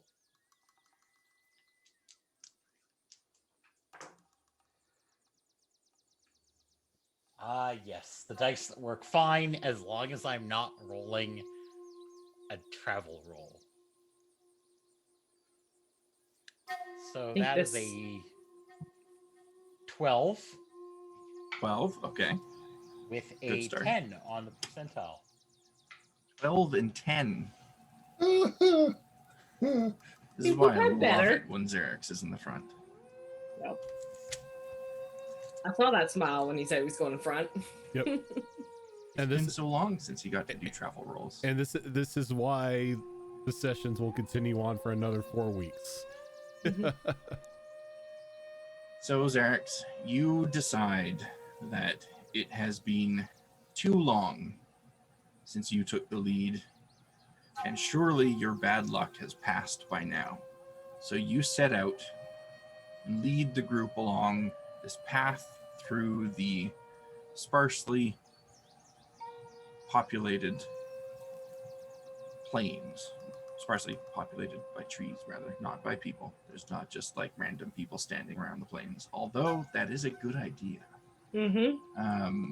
Talk about creepy. Yeah. And you're feeling good as the morning sun is rising in the sky.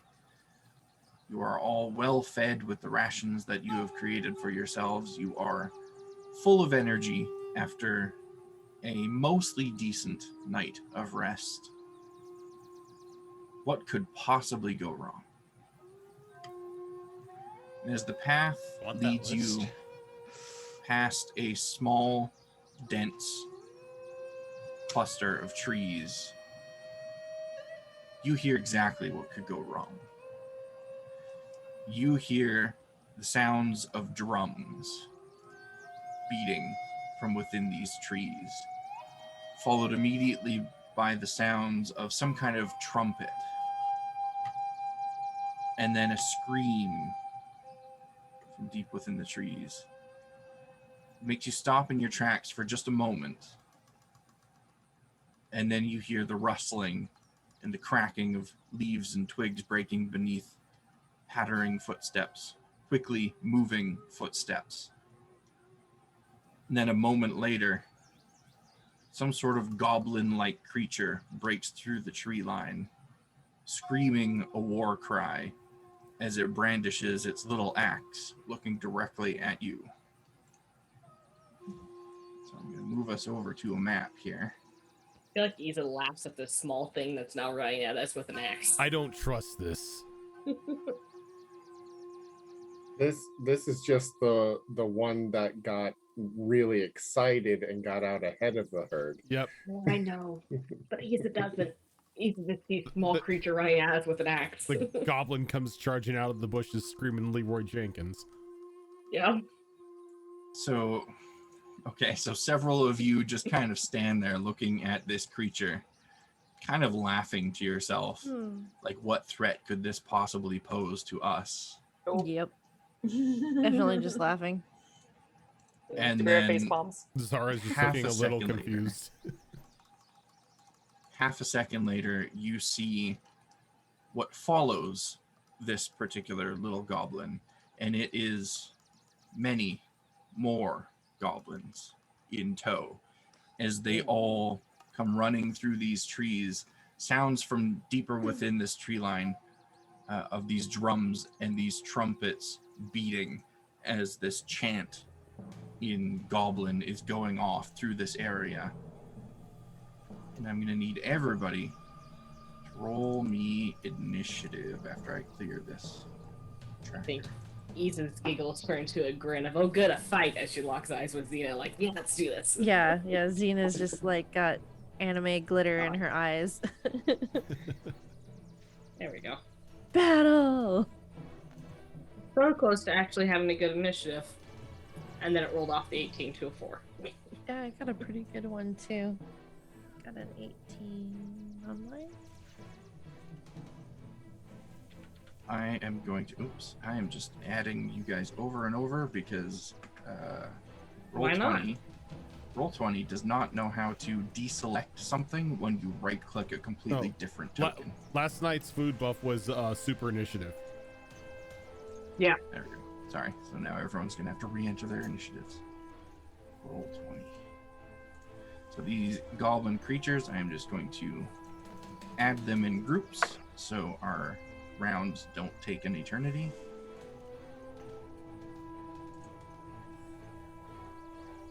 Might help if I have number lock turned on my keypad. Yup. It's a little hard to use the 10 key. Yup.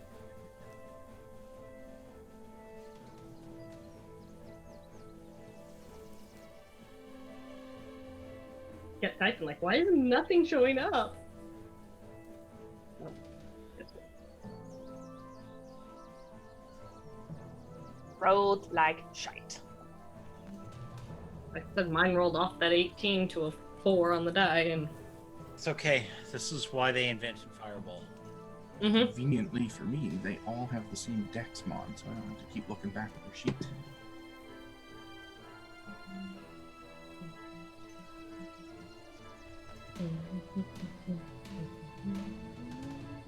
Yeah, I created the Goblin cheat sheet, which had basically a compressed stat block.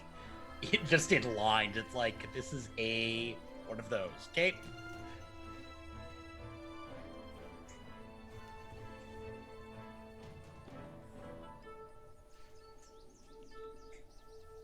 Pack tactics? Good. I mean, some of them may have pack tactics. that's not okay. Only us can have tactics. You would think goblins would have pack tactics. Some do. Do hobgoblins have pack tactics? No, they have Some something do. worse. No, there's Worse. Oh man. there's horrifying mechanics that goblins have that people don't use. Fury of the Smole. Worse. No, the goblin bosses have obnoxious shit they can do. Yeah, they do. Okay. It's not like so I see any of those on the field anywhere. as they come rushing out of the tree line, the smallest of these goblin creatures seem to be the quickest as well. They are calling for meat and flesh. They are hungry. They are a little emaciated. They clearly see you as both their next meal and their next payday. Oh, these poor goblins. This guy here is going to run up to there, and then one of the larger goblin type creatures closer to the tree line yells something out. Do any of you speak Goblin? Nope. Yeah. Nope. Nope. No. Okay, so you don't know what he's saying, but he calls something out, and the goblin that was rushing forward stops in its tracks and looks back at him, and then takes several steps back. Well, that's not concerning at all.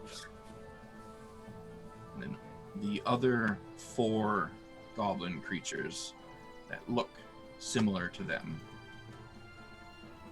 are going to hold their actions. This brings us to the ones in the very back here. These guys here in the funny hats. Which ones are those? Okay. So the northernmost one, assuming it has range on this, it does, is going to look at, let's see who's in the front there. It's going to look at Xerax.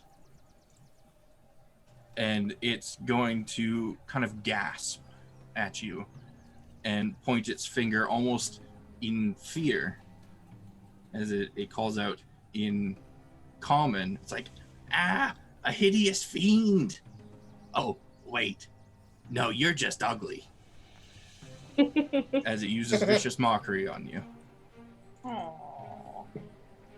So, Xerax, I need you to make a wisdom saving throw for me. Just me.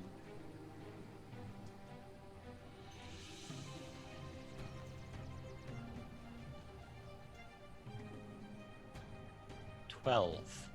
12 is not going to do it, I'm afraid. Nope, probably not. So you are going to take... Thankfully, it's just vicious mockery, so it's not a huge amount of damage. That will be 7 psychic damage. And you have disadvantage on your next attack roll.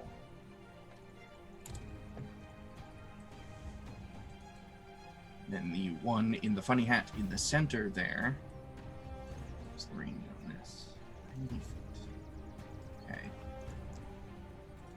90 feet, 10-foot radius. Okay, centered on Zara. Excuse me. I mean, you're kind of right in the center. So centered on Zara and getting everybody within it, this goblin-type creature is going to cast Confusion. Ooh, that's That's not just good. rude. I would need like to everyone- counterspell it. Okay. Yeah, you can counterspell it. What level is counterspell? 4th? Well, I casted it 4th level. Right, because you're a warlock, so Automatically, you always yeah. have to. Well, because you cast it at 4th level, you don't have to roll, because Confusion is a 4th level spell.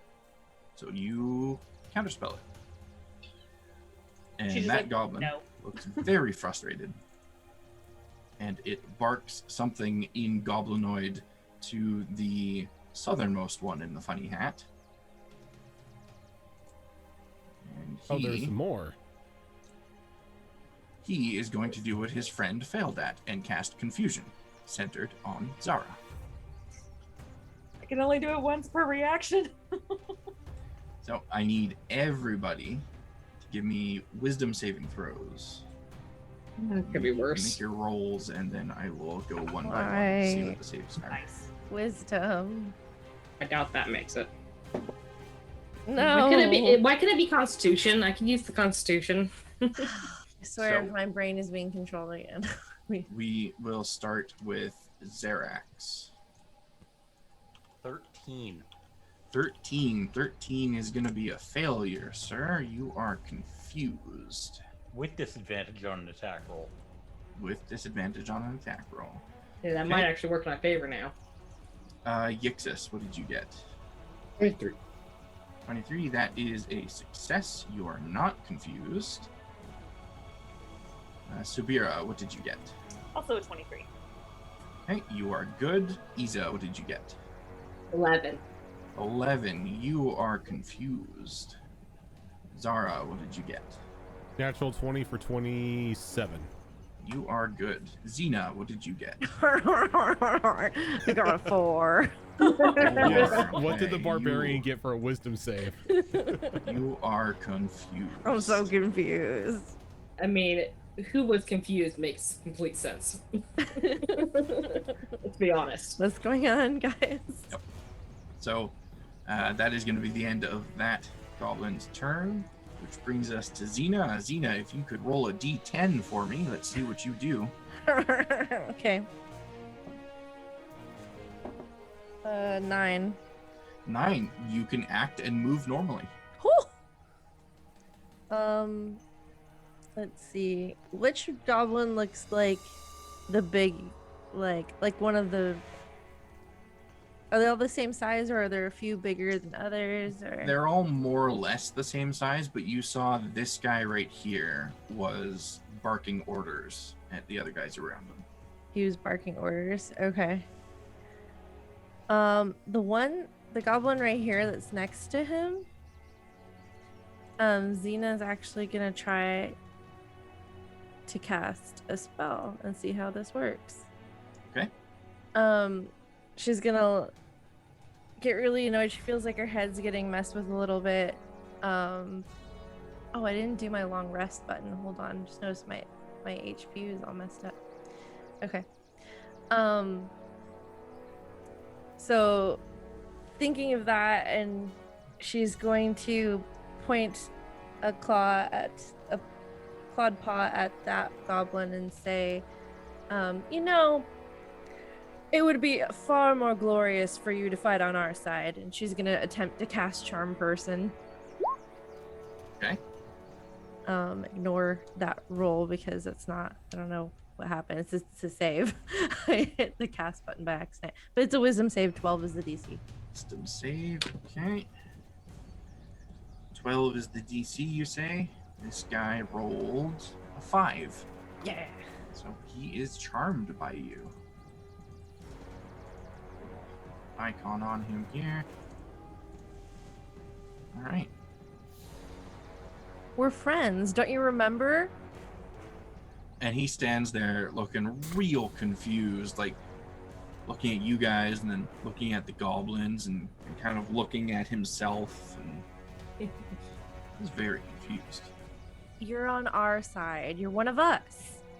And that's it for her turn, because that uses up all her attacks. But she is going to move to make herself a target. Okay. So I'm going to go 1, 2, 4, 5, 6, 7. I'll go like right.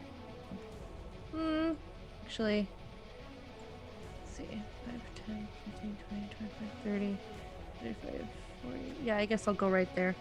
Can't get to the casters or anything. So, and then bonus action rage. Okay. And get. Oops! I closed the tab for my Path of Wild Magic like an idiot instead of clicking on the tab. There we go. I have done that with monster sheets many times. It's like, no. And I got a 2, which is not very useful to me at the moment, but I can choose to teleport up to 30 feet to an unoccupied space I can see. Never know when it'll come in handy. Yeah. Not cool though. I want something cooler. That's it for me. Okay, so that will bring us to Yixis. Alrighty, so Yixis is going to take out his platinum coin, kind of sheepishly give a little yelp at the sheer numbers of things coming at them from the woods, and lick his coin, and a little spark's going to come out and fly, and he's going to cast Fireball. Let's see here. Think. I'll do right there. Okay, so right as you cast that, the northernmost hat guy is going to counterspell. Are you casting Fireball at base level or at higher level? Does he need to roll for it? Okay. So that will counterspell that Fireball. However, that coin of yours got charged with something back by the river when the arcane overcharge thing happened. And it got charged with one of Reen's spells. So that goes off when you cast that Fireball. So the Fireball is counterspelled, but the other thing cannot be. So this is going to be a spell that damages each creature in a line up to 100 feet long, 5 feet wide, similar to Lightning Bolt. So you can direct the line, and then I will tell you what you need to roll for the damage. None of my party's going to be in the way? Anyone that is in the line is going to get hit by it.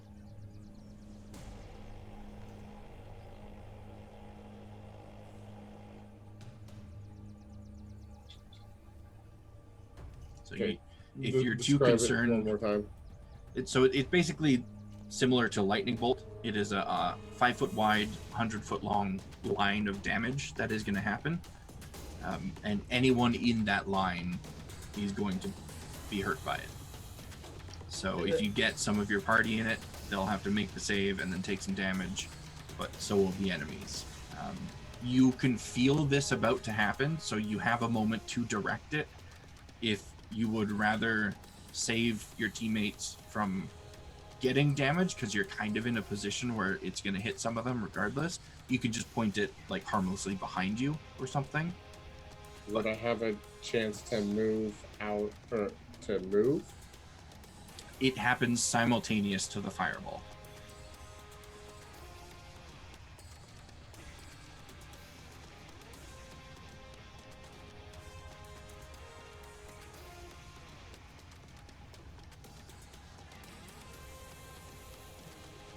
And your familiar and stuff is not in the way. I imagine that's always like on your shoulder or behind you or something not right in front of you when you're casting spells. Yeah, so if I were to, oh, that's right, I hide my lines so you can't see them, so I can make plans. Would this hit Zara? That would give Zara advantage on the save,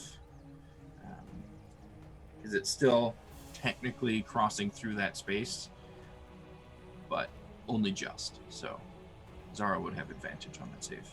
Well, I think I'm gonna go for it.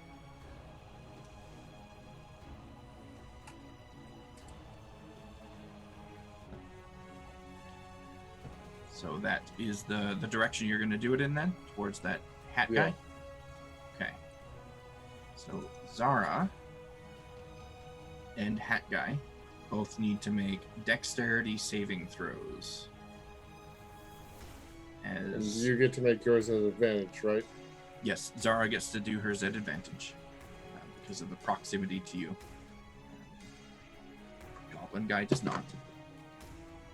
And he fails with a 12. I got double ones. Ooh. Oh.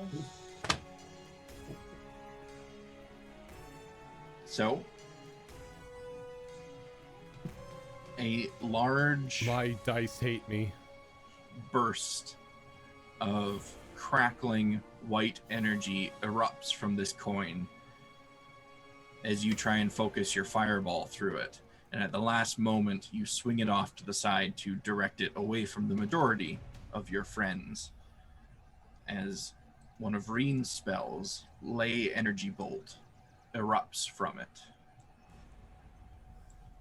So I need you, Ixis, to roll 5d8 force damage for me, if you would.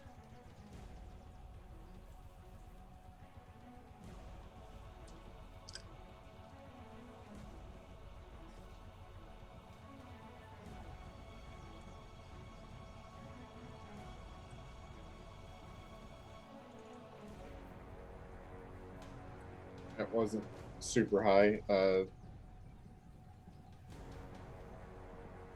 Wow, I lost it. Hold on.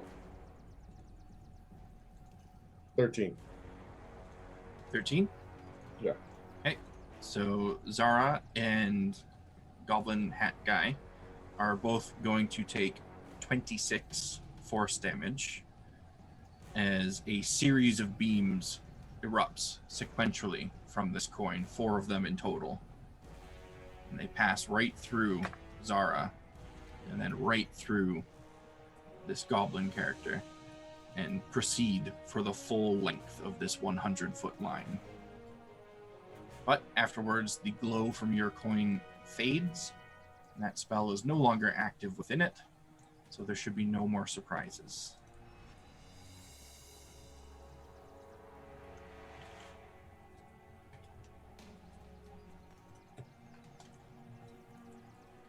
Let's see here. So, tiny servant. Okay. I'm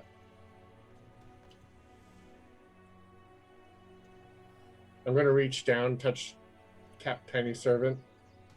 Wait, no, I can't. I can't. It's a leveled spell, and so was fireball. Okay. So, no, tiny servant is just going to move up to here and try to look menacing because it can't Okay. do anything for me. And I know what kind of damage output that thing has, so it does look menacing. That will bring us round then to Xerax, and you, sir, are confused, so if you could roll a d10 for me. 10. 10. You can act and move normally. Why couldn't any of my stupid crocodiles roll these 9s and 10s that you guys are getting? Because they're failures. They were, yeah. Okay, these boys with the red hats are the ones that were casting, weren't they? Yes. That's a very unfortunate thing for them. Because Go.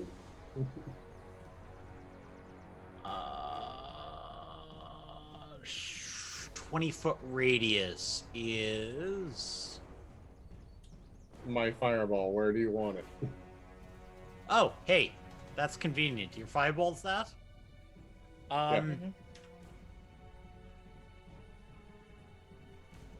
Shift it south. I'd like to catch both of the casters.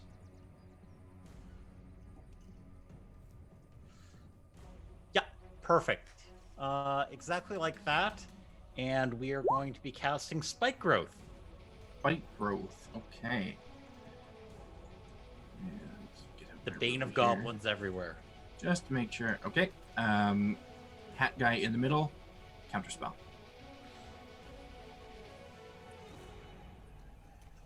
So as far as we know, there are 3 casters right now. Yes. You have seen all 3. Oh, that's a ruler. So all this 3 guy. of these hat guys use spells. Oh, I And didn't it see was- the guy on the bottom. There we go. Okay. It was the center one that did that. Yep. I am The going top to one. run straight at him. Ugh. The top one used counterspell on the fireball. The center one just used counterspell on the spike growth. Yeah. So Yeah. I'm going to charge directly at him, snarling the whole time. okay. Did we get a save against the confusion? Yes, I was gonna address that at the end of Xerx's turn because I forgot about it. So Xena, you should have made a save. My bad. Against the confusion again at the end of your turn, so you can roll that wisdom save now if you'd like, and then Xerx also can roll it. 19. 19. Okay, you Ooh, are no nat longer 20. confused. And you are no longer confused. Tina did it! I did it. All right. Anything else on your turn, Xerx? Yeah. Pulling out a pair of hand axes, That's fair. including the nice shiny one. That's fair. That brings us to these guys here, the big boys. And Xena just happens to be in melee range of one of the big boys. Is he a friend? Bring it. The small boy next to the big boy is a friend. Oh, okay. The big One is boy friend. Definitely not a friend. Oh, they're not friend. I wasn't sure which one we charmed. So he is going to pull 2 scimitars off of his back and start slashing away at you, Xena. So that is going to be a 17 to hit.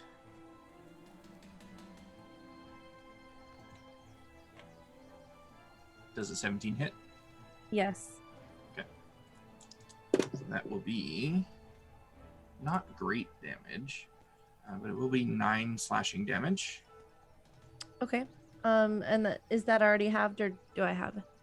That is for my not range? halved yet. Okay, I'll have it. Thank you. I mean, not thank you for the damage, but thank you for the information. See if we can do a little more Xena damage. snarls at the damage. Nope, that is not going to be more damage because that is only a 12 to hit on the second attack. It misses. Xena just kind of dodges away, her feathers flying. And he is going to make an offhand attack as well. No. Okay, that is going to be a 19. Yeah, okay, fine. That is going to be 7 damage. Okay. Have 2, 3, or 4? 3. 3. And he is going to shout something in Goblinoid, which you do not understand. And then Xena's just gonna try to imitate it back, just going, "Ah, la, la, la, la, la." his Kind of mocking it back. counterpart down here is going to respond in actual Goblinoid. And then he is going to move right in front of Xerax here, pull 2 scimitars off of his back, and start swinging. Goblin he's probably going to fuck. That is probably not going to hit, though, with 13. Negative. That will not hit. What about a 20? A dirty 20? That will hit. Yes. Okay. A little bit better. 14 slashing damage. Okay. Then he too will make an offhand attack. I don't think a 14 hits, though. Nope, because my AC is now 4 higher on him. Oh, right. Yeah, I have that. You have that. Yeah. That was a little bit of a lackluster turn for the goblin bosses, but that's okay. They have more tricks up their sleeves. Zara, it is your turn. I am going to cast Dispel Magic on Iza to remove the confusion effect. Okay. What level is Dispel Magic? That is a level 3. I can't okay. I can't upcast it. So you have to beat a DC 14 with your spellcasting modifier. That's a 6. Oh, I appreciate the try. I okay. rolled a 2. Ooh. So you go to dispel the confusion effect on Iza, knowing full well what it does, having used this spell yourself just the other day, and you feel your dispel is rebounded by the magic of this goblin on your friend. Good.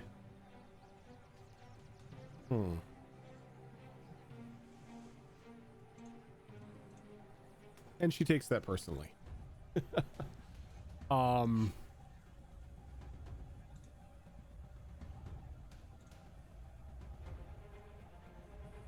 What's our movement speed? 30. 40. Gonna go there, and she's gonna take the Staff of Flower. She's gonna cast Shillelagh on it as a bonus action. Okay.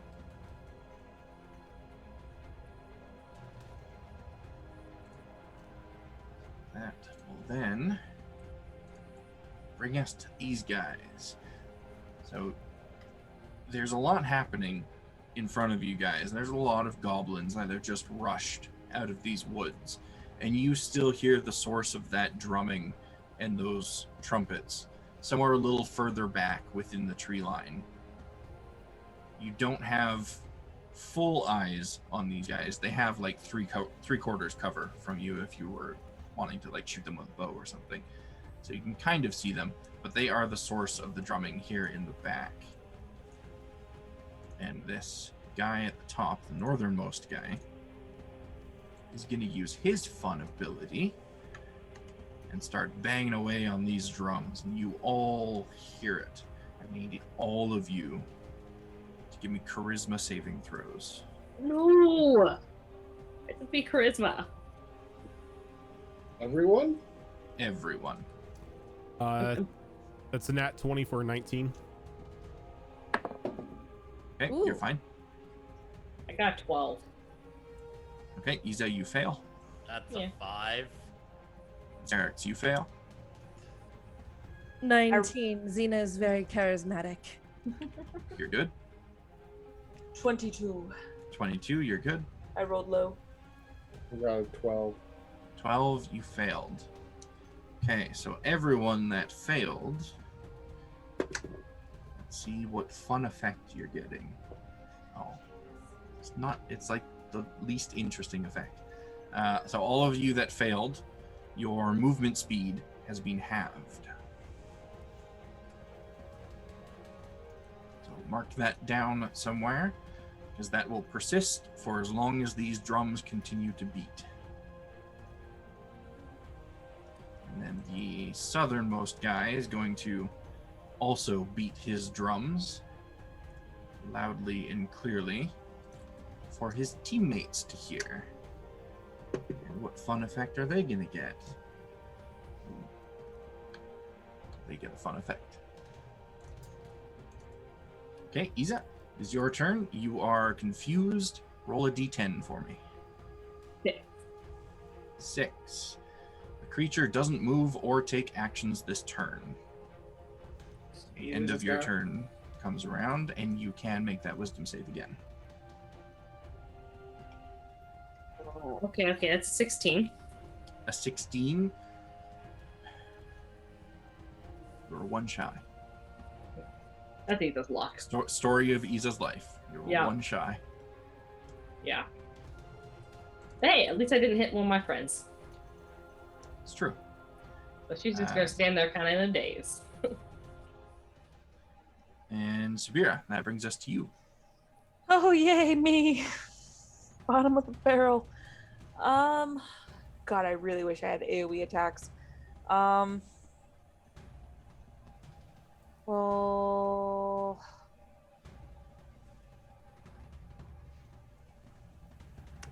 yeah, they've all like counterspelled and stuff at this point, so which one of the spellcasters was the one that got hit? The one at the very bottom here has been hit. Okay. He was hit by the surprising bolt of ley energy that erupted from Gixis's coin. Okay. Do I want to? Say the line, Warlock. No.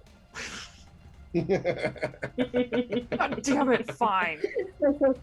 Only because the other spell she wants to use, I'm pretty sure that they have some wisdom with their spell casting, so she doesn't want to chance them making their save, so fine. Subira would like to have her finger guns out. An Eldritch Blast. Okay. Aiming at that southernmost hat guy. Yes, and of course it's a very pale, sickly green that will come out. So if I remember correctly, it's actually a ranged attack. Yes, it is. A ranged spell attack. I am gonna go ahead and just roll for both of them, since I'm shooting both of them at them anyway. Okay. Okay, that's actually really good. So a 16 and a 12 plus 8 24 and 20. Both hit. Yes. Yes. Okay. And those are D10s. And it's force damage? I believe so, yes. Force damage, yes. Okay. Oh, that would have been nice. So 15. 15, okay. That guy is looking a little bit bloody at this point. Oh my, okay. Not expecting to get hit by that ley energy bolt and then followed up by a double tap of Eldritch Blast. Pew pew. I mean, aside from that, pretty much being the only thing I can do. You know what? I'm okay where I am. I'm okay. Yeah. That's yeah. I'm pretty sure that's my turn, cause This guy. yeah. It's real wise to sit next to the confused fighter. Oh, that's right. You're confused. Oh shit. Yeah, I changed my mind. You take some movement. Yep. Probably not a bad idea. Yeah, I forgot she was confused, so I was using you as meat shield, but meat shield might attack me, so I'm going down. The dazed and confused meat shield. Good work. Yeah. Okay, that's the end of my turn. All right, back at the top with the regular goblins. This guy here, he just saw this big, rude, bossy goblin guy attack his good friend Xena, and he's not too happy about it. So he is going to take the scimitar off of his hip and swing at boss guy. Yeah, get him. And that's going to hit with a 21. Hey, look, your monsters can do damage against Yeah, they can. other monsters. He's going to do 14 slashing damage. Dang. against his former friend.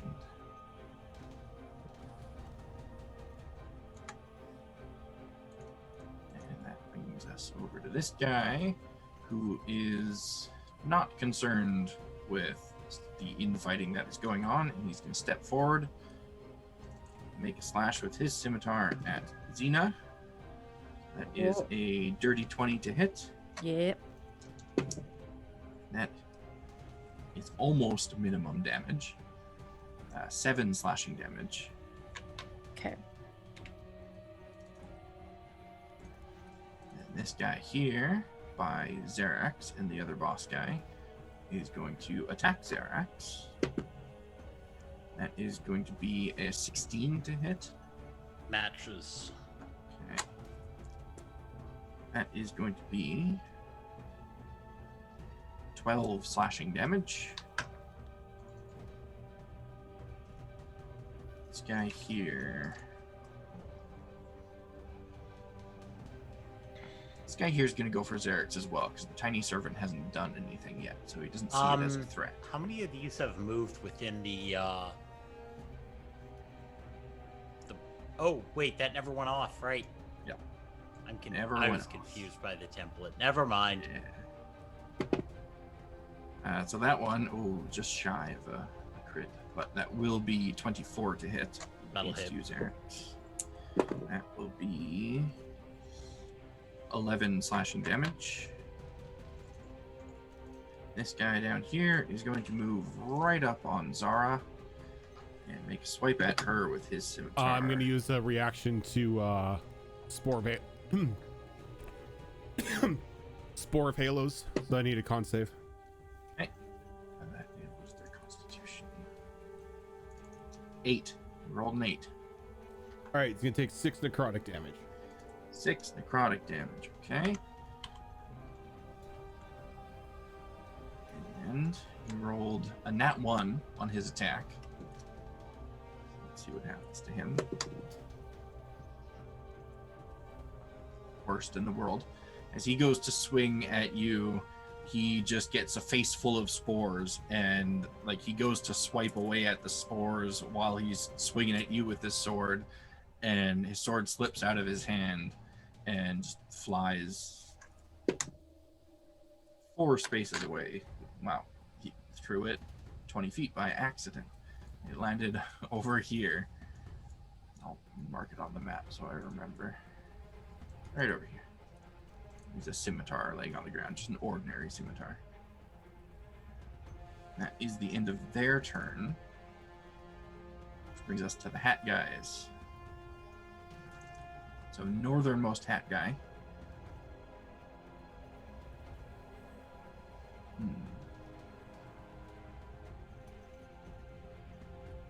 Northernmost hat guy is going to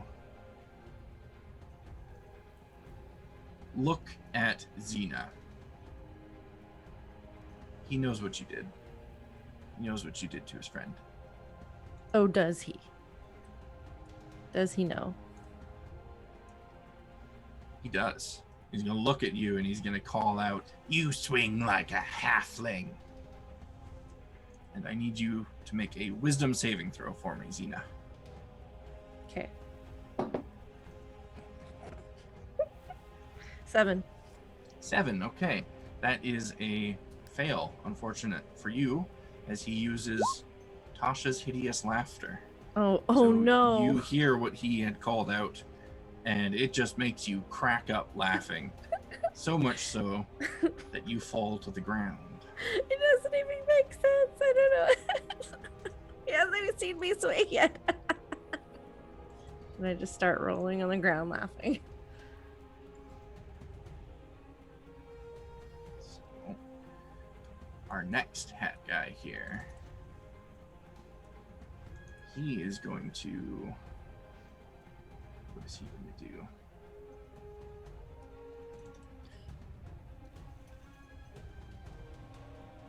Who seems like the biggest threat here? Actually, you know what? I think he's going to target Spira. What'd I do? You stood in the back, and it's making him nervous. Only Good. spellcasters stand in the back. So he is going to use a... Damn it, roll 20. He's going to use a spell that's on his sheet, but doesn't have the description attached to it. It's Firebolt. He's using Firebolt. Okay. I'm waiting for the right one to counterspell.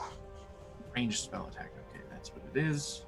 He is going to make that ranged spell attack against you. That is going to be a 17 to hit. It just beats me, yeah. Okay. That will deal...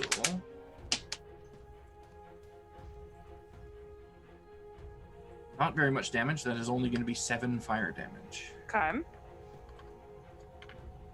He's going to stand there looking slightly disappointed in himself.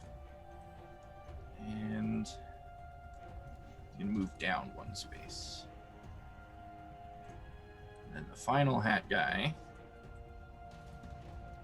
is actually going to do the same thing. Attack that me? is at you. Yep. No. No. 22 to hit. Oh, yeah, that hurts. Okay. That's a little more like it. That's going to be 13 fire damage. Okay, I'll take it. Thanks, hit points. Or temporary hit points. Appreciate you. That's what happens when you accept random blessings. Mm-hmm. That will bring us to Xena, who is currently on the ground laughing. At the end of your turn, you can repeat that wisdom save to try and break free from this laughter. Okay. Oh, I rolled low or high. It was like on the 1 and then it went 19. So that'll be an 18. 18, yeah, that'll do it. You realize that it really wasn't that funny. Like you said. We'll leave that prone marker on you until you, I assume, stand up on your next turn. Okay. Brings us to...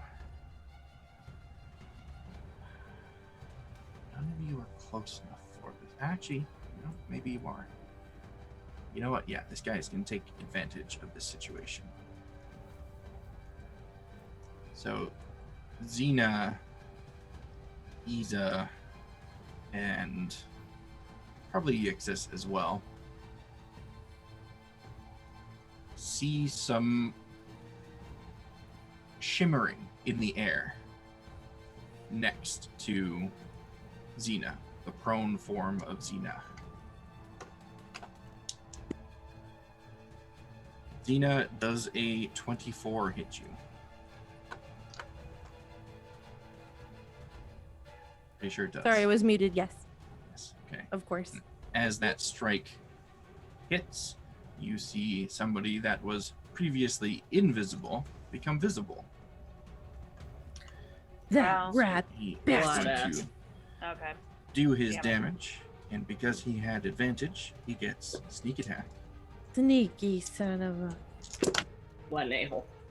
So that is going to be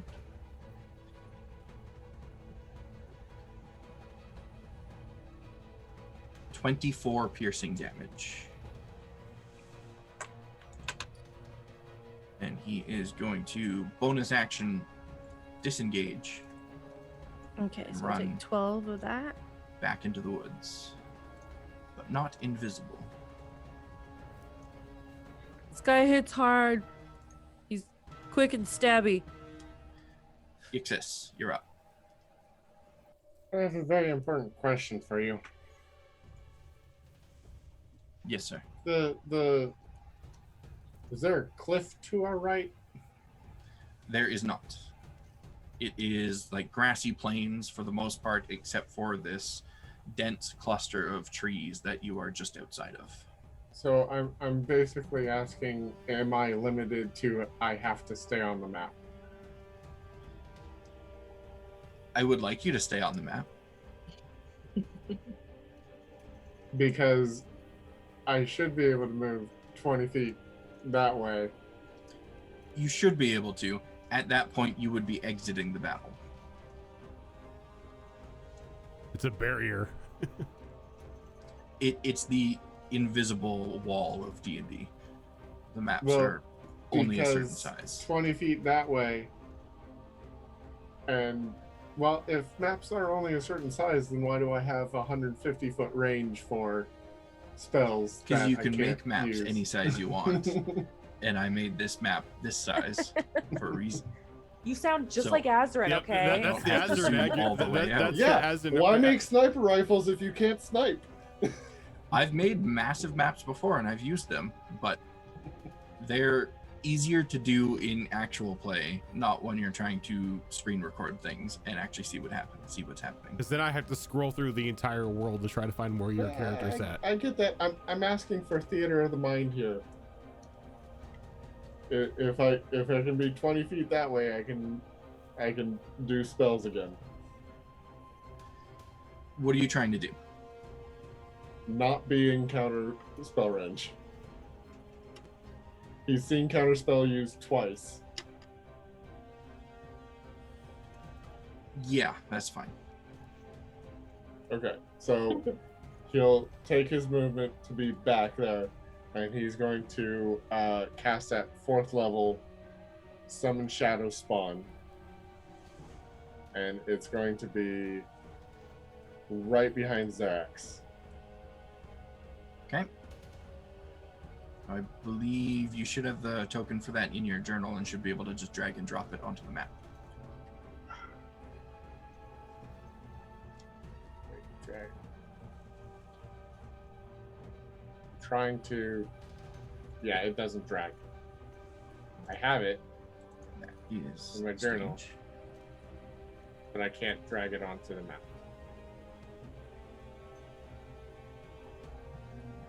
This guy here, I believe.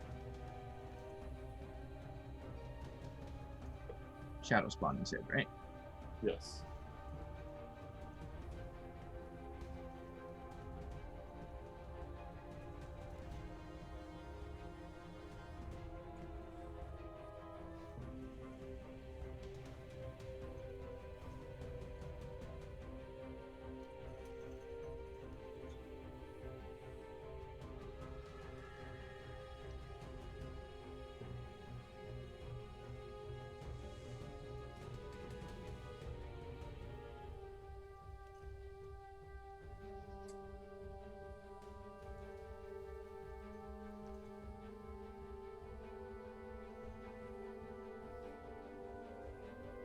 Okay, so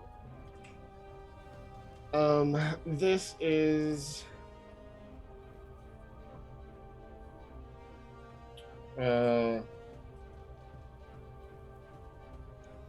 this is going to be the Fury type, and it's the moment it comes out, it's going to do its dreadful scream once a day. And I need them all to make a wisdom save. Okay, just so I'm not rolling for every single icon, I will roll them as groups. That's completely understandable. The only ones that are not hit by this are going to be the stealthy goblin up north, because he's out of range. Okay. Just barely, and the drummer goblin to the south, he's just barely out of range. But everybody else is in range. Okay, so the hat guys rolled an 18. The regular goblins rolled a 16. Goblin bosses rolled a 8. And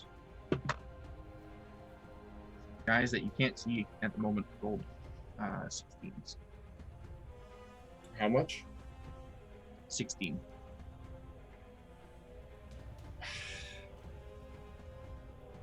Your stupid goblins are too wise. Only the goblin bosses are frightened. I mean, they're the ones giving Knew it. orders, so Yeah, I knew it. Dang it. not a terrible thing.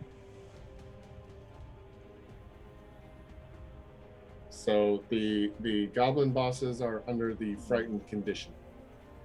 Okay.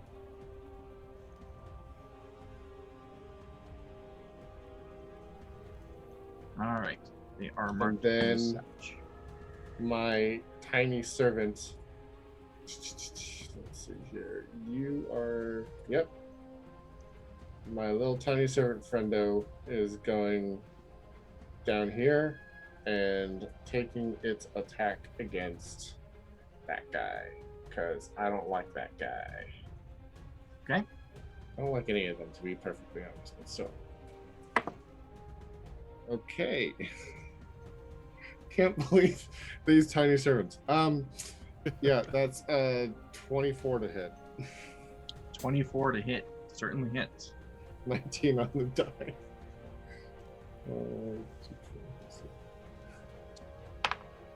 5 points of damage, bludgeoning. Right.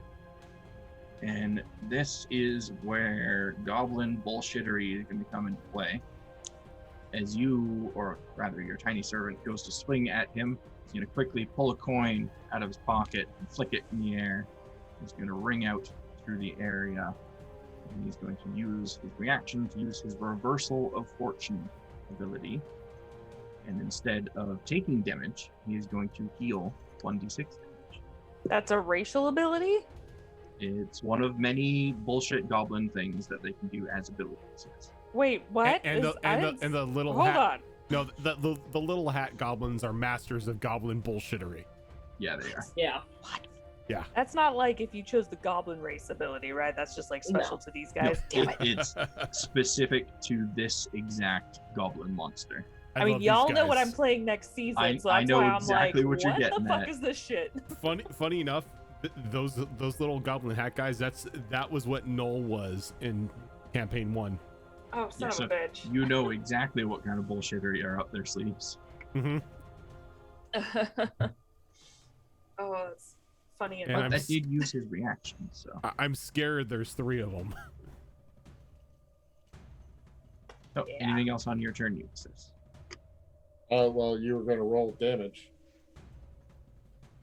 Oh, I already rolled mean- his healing. Oh, he heals? I thought Yes, you he were healed. going to. Oh, No, okay. he instead of doing damage, he healed instead because of his ability, and that's what I I called thought it. you said he was going to deal damage. No, Yeah. it basically what it does is when they take damage from a hit, they negate the damage and heal 1d6 instead. Hmm. So okay then. Yeah, that's going to be it for Yixis for right now. Okay, that brings us to you, Xerax. All right. Well,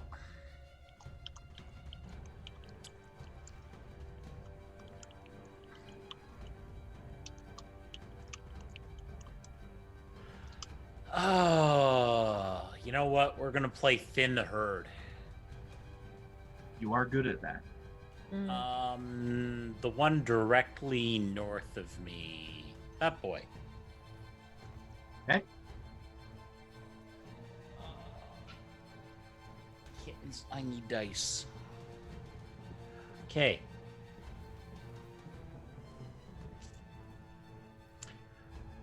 So Oh, just and to I make turn invisible.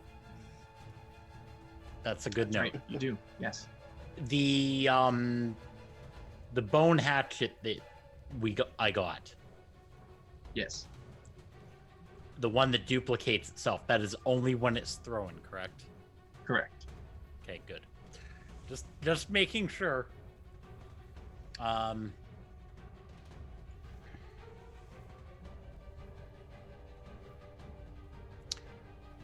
Actually, I can get away with bullshit here. Okay. I am going to pick the one actually out by Xena, and I'm going to throw the duplicating hatchet at it. Okay. 27 to hit. 27 will hit. Okay. So it does. Do I roll 2 separate damage dice, or does it same thing? Let me double check that description that I gave you. wherever I put that.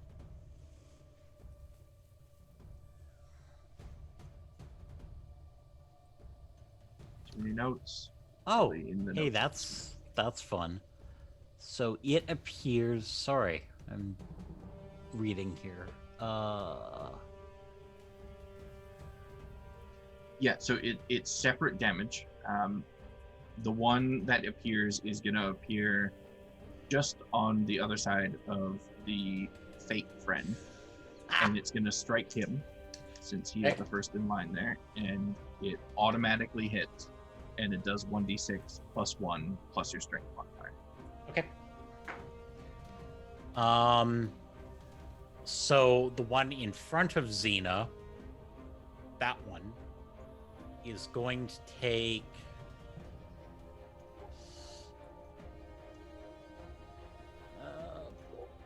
9 damage. Okay. And the one on the other side is going to get a spectral hatch to the back of the head for 8 damage. Nice.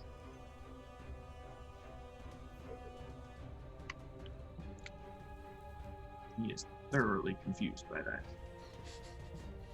All right. Now, the one north of me, I'm going to just physically hit with the other hatchet.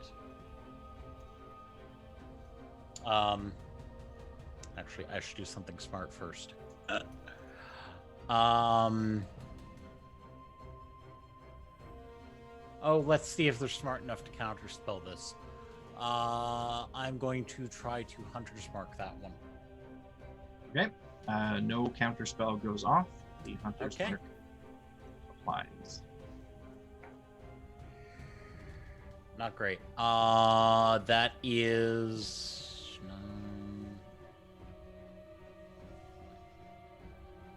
That's an 11 to hit. That's probably going to miss. That will miss, unfortunately. Fine. I got the Hunter's Mark on him.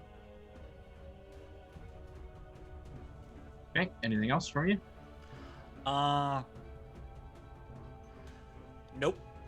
But I would have released the second hatchet when the swing missed. Okay. In lieu of being able to grab something, so... Gotcha. So, that brings us to the frightened goblin bosses. They have disadvantage on ability checks and attack rolls. Cannot move closer to the source of their fear. Well, thankfully,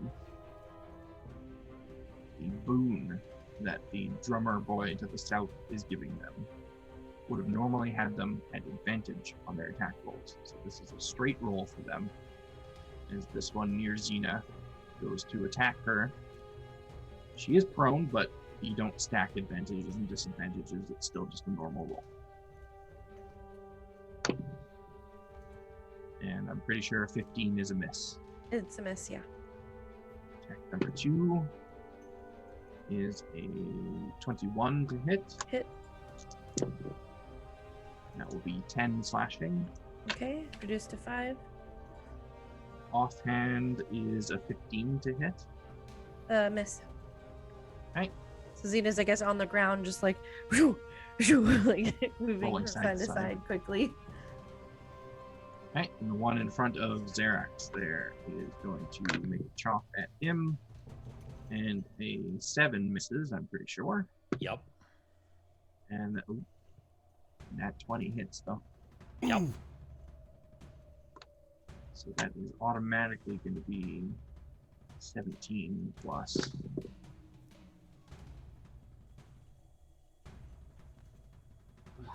That is going to do 30 slashing damage to you, Xerax. It's fun.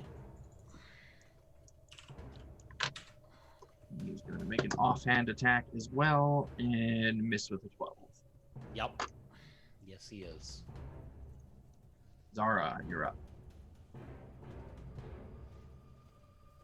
Oh, do they get to make a save against the fear at the end of each of their turns, or is it just an ongoing thing? Let me check.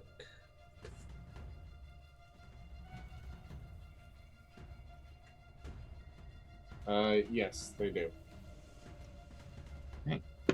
Northernmost one is going to roll 4. Southern one is going to roll a 16.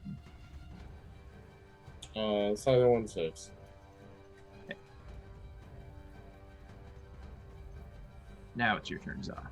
All right, let's baseball swing this one in front of me with the stick.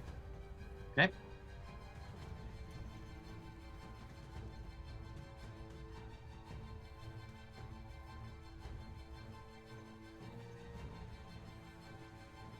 So that's gonna be a 24.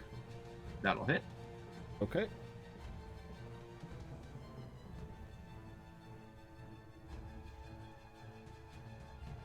Be 6 points of bludgeoning damage. 6 points bludgeoning. Okay. All right, and then I will cast a level 2 healing word as a bonus action on Xerix. Okay.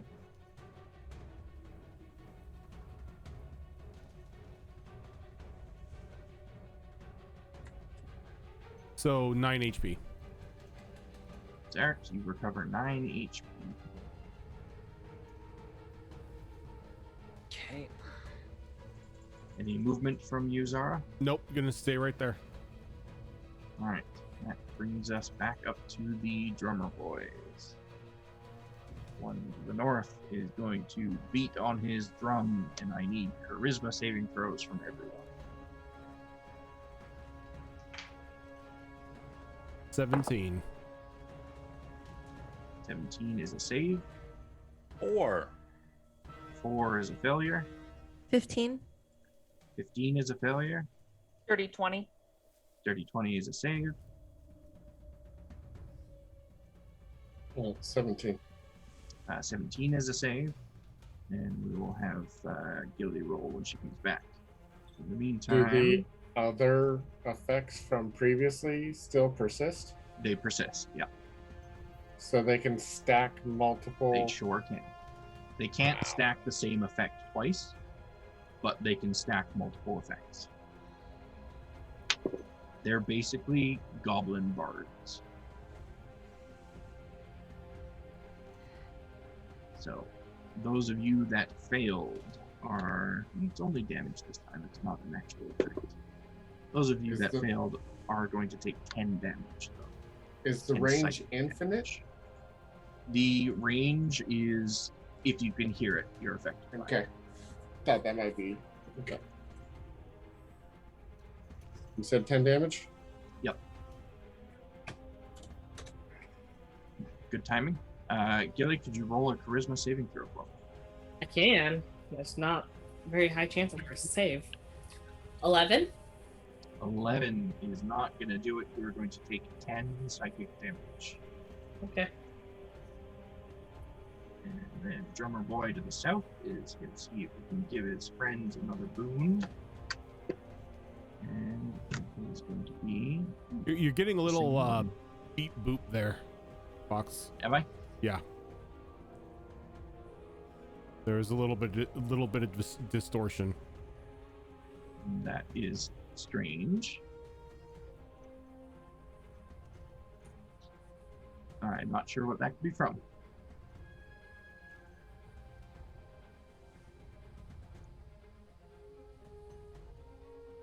Actually, while I figure that out, since we haven't had our second break yet, and it looks like this fight is going to go to the end of the... Did Zoom just do something? I saw a flash. That was me getting DC'd and reconnected. Oh, maybe that's what the beep boop was. Maybe Zoom was having issues. And we all got switched around. Well, either way, why don't we go ahead and take our second break, since it looks like this fight is probably going to last at the end of the session. I will figure things out on my end in the meantime. All right.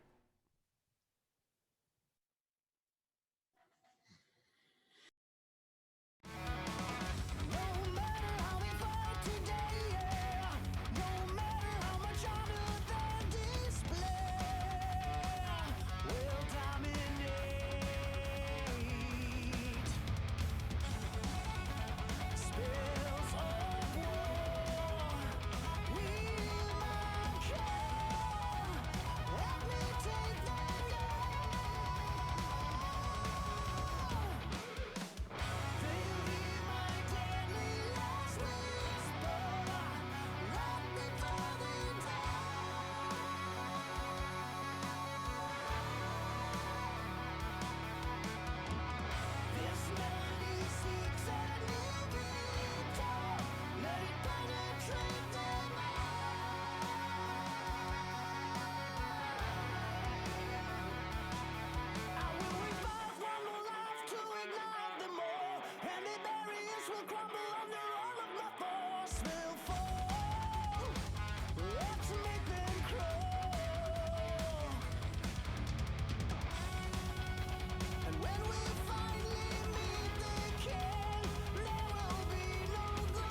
And we are back.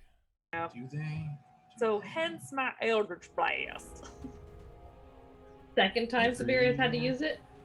The second or third time, yeah. Yeah, it's been a very long time since she last used it. Every Every time bit with of great damage reluctance. I think the reason why I fight it as a player is because it's such a stereotype of warlocks for good reason that I'm like, I'm not gonna be the stereotype. Yet Yet you here are. I am. So the guy to the south beats his drums, and much in the same way that those of you failed the saves against the northern guy, as the southern guy beats his drums, you see his allies kind of invigorate a little bit. It's like they just got the opposite effect of what those of you that got hurt got. But that is the end of their turn, and that brings us around to Isa. Poor Isa. Roll that d10 for me, if you would. 5. 5. Okay, so a confused Isa does not move or take actions on her turn, but she can repeat that wisdom saving throw. It's another 16. Another 16. She's got to get one higher. I believe I in know. Isa. Oh. Subira, you're up. Hey.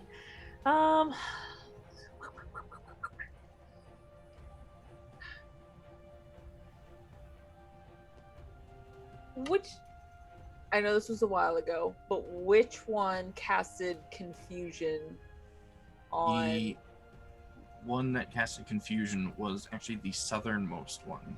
Okay, so the one I've been attacking. So He has come very, very close to losing his concentration twice now. good. I'm gonna pew pew him again.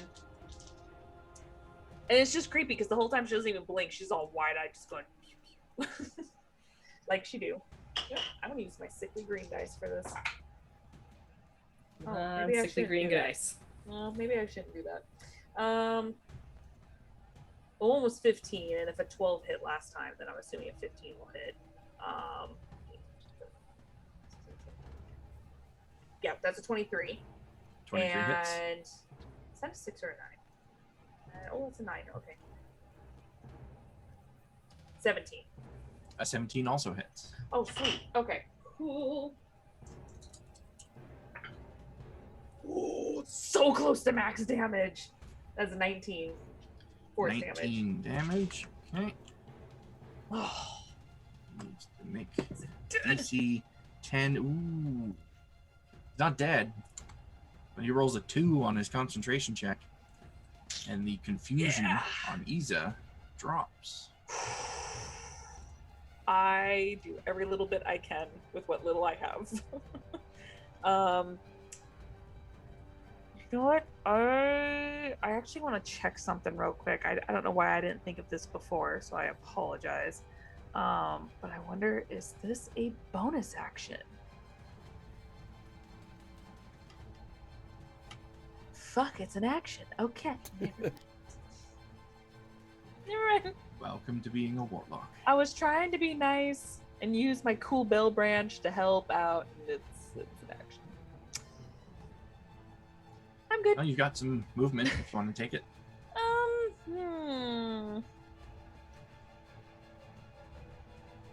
You know what? I know she's probably going to move, but seeing as how my companion knocked out of it, it's gonna move right back behind my meat shield. It's fair. I'm not squishy, but I don't want to be like, directly in the line of fire. Yeah. Plus, you're a warlock that tracks using your teammates as cover. Yeah. That's it. This is the best teammate to use as cover. It's true. Kind of volunteers the job. To the regular goblins, and the one that thinks he's your ally is going to attack his boss again.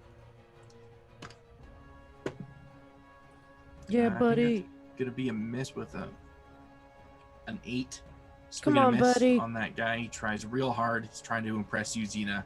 Yeah. But he's too busy looking at your dazzling makeup, and he misses his No, target. wait, stop. No. I'm just so beautiful. Oh. And the other regular goblin, also dazzled by your beautiful makeup, is going to try and stab you while you're on the ground. Hey, Does it have advantage because you're prone? That is going to be a 24 to hit. yep. That is going to be 10 slashing damage. Reduced to 5. Over here, by Xerax, north diagonally of Xerax, is going to swing at Xerax. 17 to hit. Okay. Is going to be... Ooh, that's good damage. 15 slashing damage. Okay. And the one south of Xerax is spooked by the creepy shadow creature that just appeared, and he's going to swing his sword at that. And that's going to be another 24 to hit. Yeah, that hits. It'll be 13 slashing damage. And this is regular slashing damage. It is not magical. I don't know if that makes a difference. But I don't know. Oh, I got Yeah, one it more of these doesn't guys. seem to make a difference. Thought I would mention it just in case. I'm not entirely familiar with Natasha's stat blocks quite yet. But the one near you, Zara, is going to swing for a 16 to hit. That does not hit. Does not hit. Okay. That is all those regular goblins can do. Now, funny hat guys. What do the funny hat guys want to do? The evil lawn gnomes. It's pretty much what they are. What is the distance on this?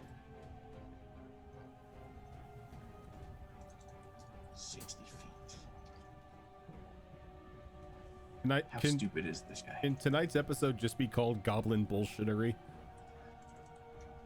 You take that up with Zoro. Yeah. Something like that.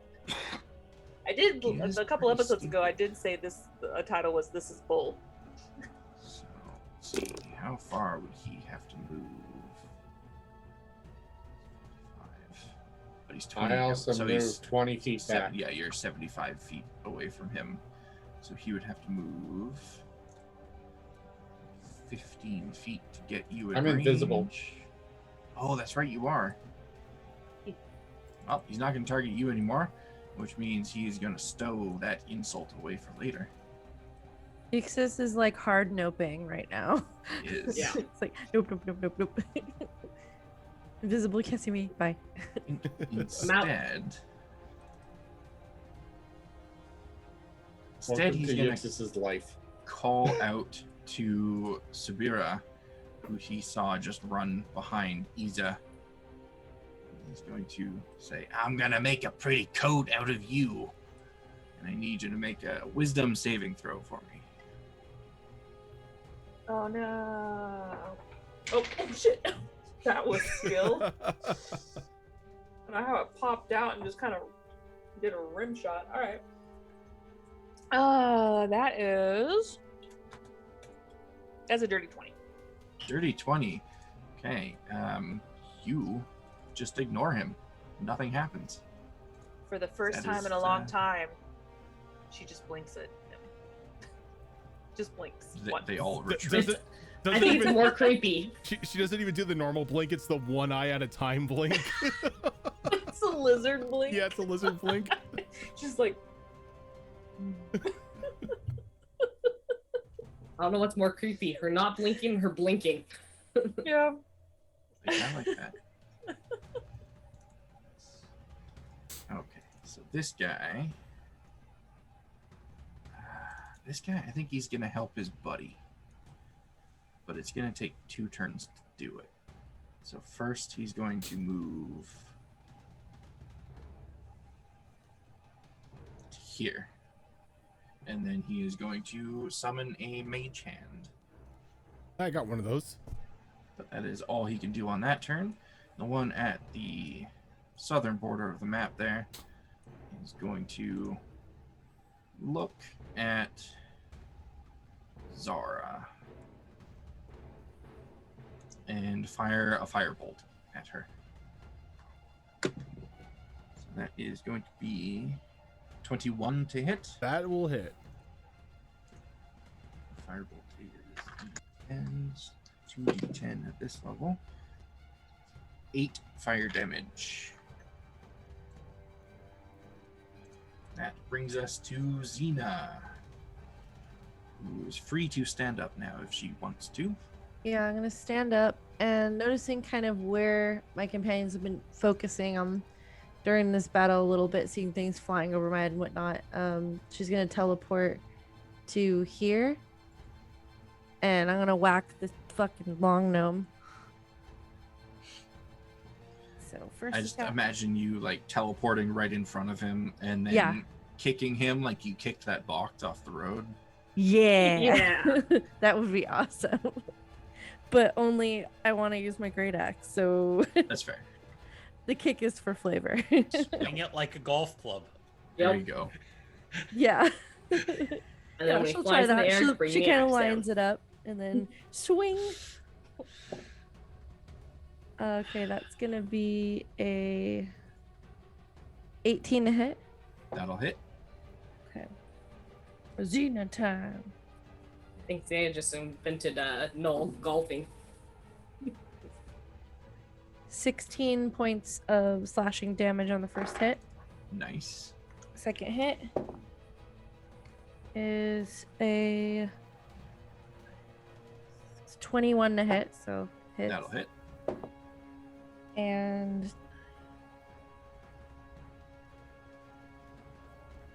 11 points slashing. Also very nice. Good bit of damage on that guy. Yeah. And I assume you are staying put where you are. Yeah, I used my bonus action to teleport, so that's all I can do. So, and I'm gonna I'll stay there so I can try to pull aggro towards me in all these directions. So, Okay.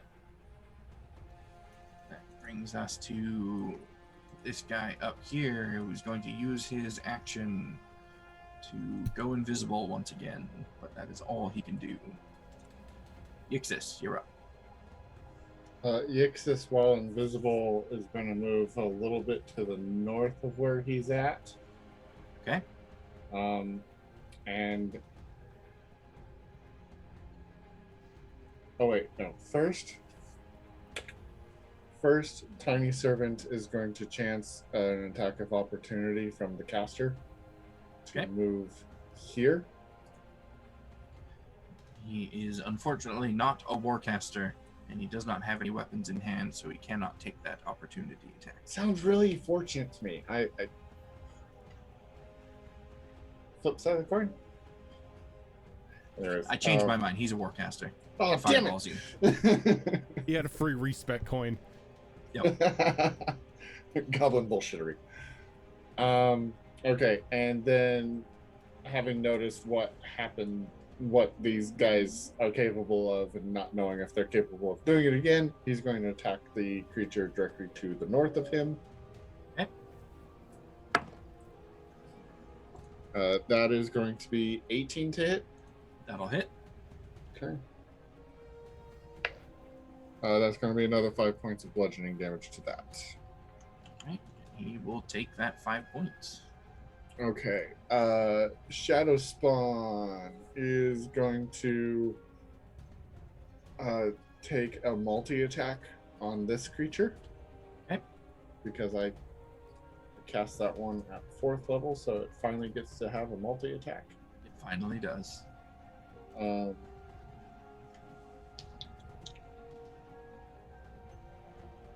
So, how does... Sorry. 3 plus the spells? Oh, wow. Okay. An 18 and a 24.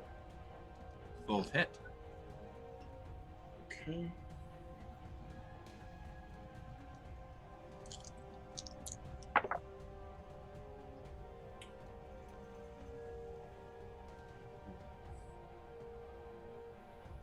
First hit does 16 points of cold damage to it. Ouch. Second hit does 18 points of cold damage. That is Xena levels of damage against that guy. Okay, so now Yixis will move a little further north, about 10 or 15 feet, and while invisible, he takes out his coin and flicks it again. Okay. Casting Fireball. There.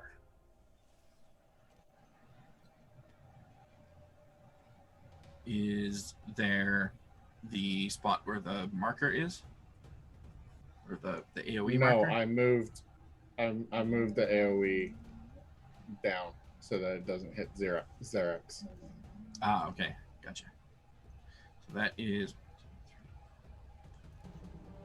6 people that need to make saves. One of them you cannot see at the moment, but he was standing in a very unfortunate spot. Does being lit on fire break invisibility? That's a good question. Let's find out if he fails his save. Is invisibility or concentration? Can't remember. Yes. At least for this guy it is. But either way, my invisibility drops from casting. Yes, it does. So So the goblin boss guy, that's a dexterity on fireball, right? yes, it is. Rolls a 10, which I believe is a failure. It is a failure. Goblin right next to him rolls a 6.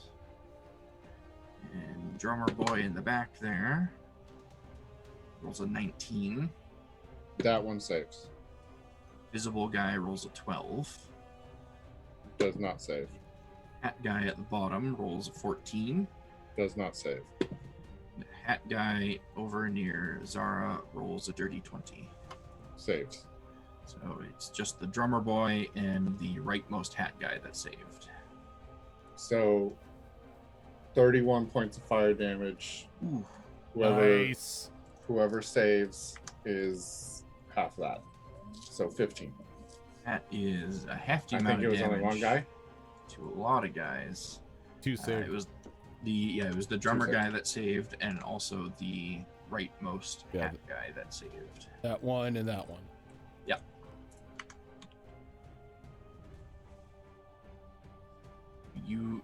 You don't see the invisible guy, but you certainly hear him scream when he gets hit by that fireball. And actually southernmost hat guy is just a pile of ash after that fireball.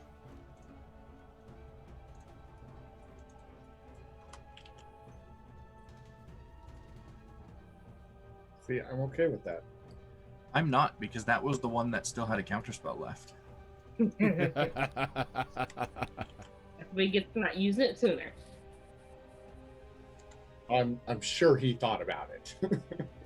He knew that there was some big stuff still in the works, so he Okay, I would have being counterspelled his counterspell. he was being the guy that saves all his potions for the boss fight, but then doesn't use them in case there's a boss fight after the boss fight. All these blue deck users over here. Oh, you mean So Zora? Ash? And now he's dead. All right, that was a good turn. However, there is one other thing that needs to be resolved on your turn. That was spell number 5 on the counter, my good sir. So I'm going to need Oh boy. a D10 and a D20.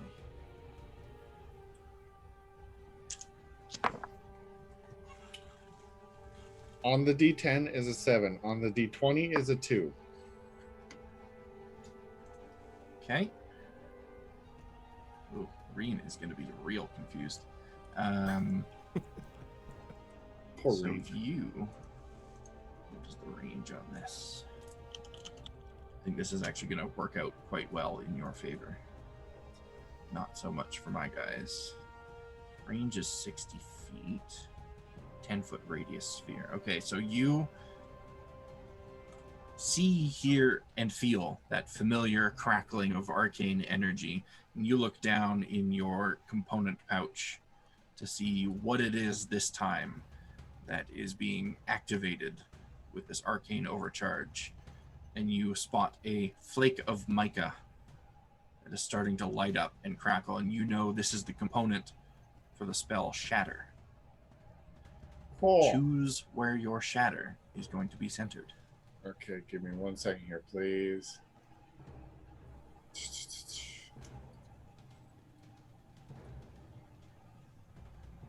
Range of 60 feet, so it's probably got to be guys to the north then.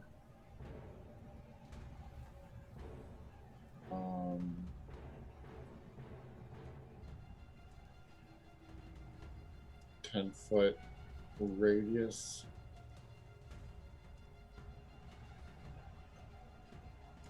Okay, sorry, 1 second.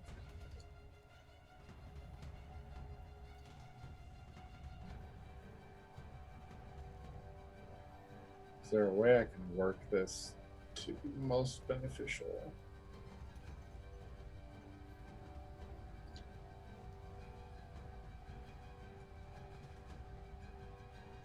Okay, you know what? I should be able to hit.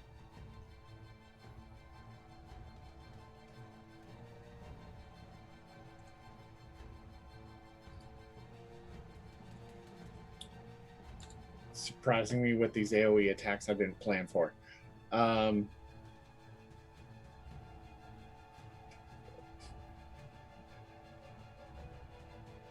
I want to thin the herd around Xerax, so 10-foot radius so that it hits the 2 guys on either side of Xerax. Should be able to do that. Yeah, I think so. Because you did use some movement on your turn. Yeah, so it should be.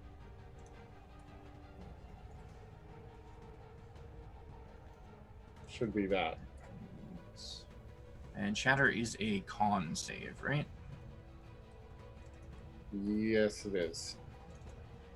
Okay, so they both have the same modifier for that. So Goblin boss guy rolls an 8. Other No. guy rolls a 16. That meets it. So he takes half.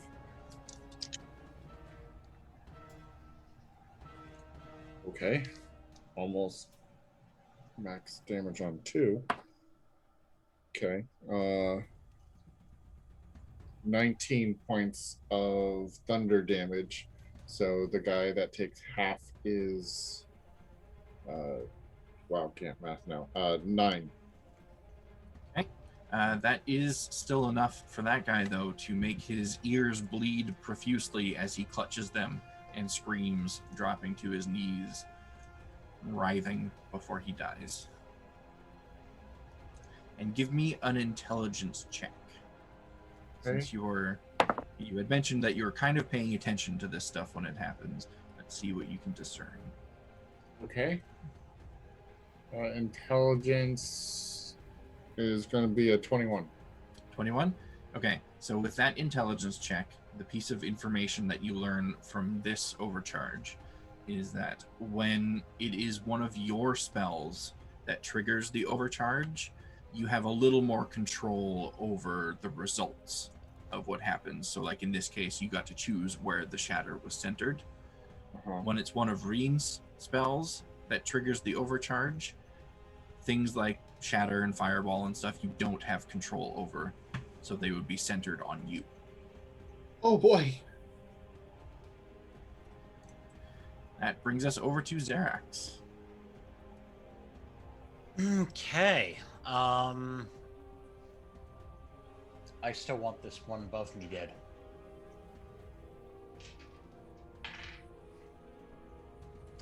So, I'm going to bring the great sword down on this boy that's Hunter's marked.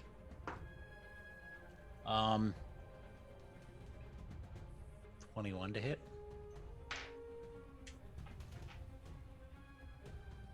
Correct? Yes. Yes, 21 will Okay. hit. Sorry, I muted Um, myself. Has he been wounded Habit. yet? He has not been wounded yet. That's unfortunate. Okay, well, I can fix that.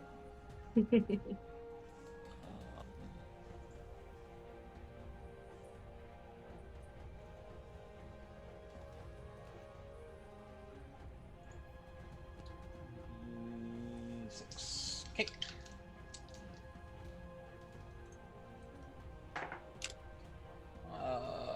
That's 16 damage on the first swing. Okay, he's definitely wounded after that. Good. 19 to hit. 19 will also hit.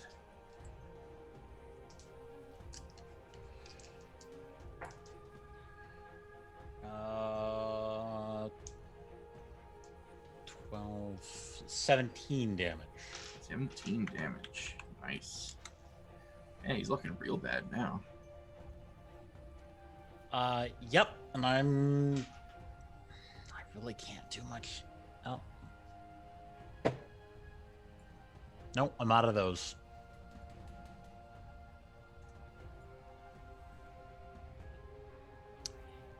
Yep, I am out of those. Nothing I can do. Okay. That brings us to the bosses once more. And boss guy to the north is really not happy about this goblin that keeps trying to attack him. So he's going to attack him right back. And he's going to miss with 7. He's going to miss with 10. Okay, he's going to hit with a 19, though. Of course, that was with the offhand, so it's... No, okay, that's still going to do a lot of damage. He's going to do 13 slashing damage. My buddy. Now, do they get to make that save against the charm again when they take damage, or is that I something else? I'm believe thinking so. Let me double check real quick. Charm person.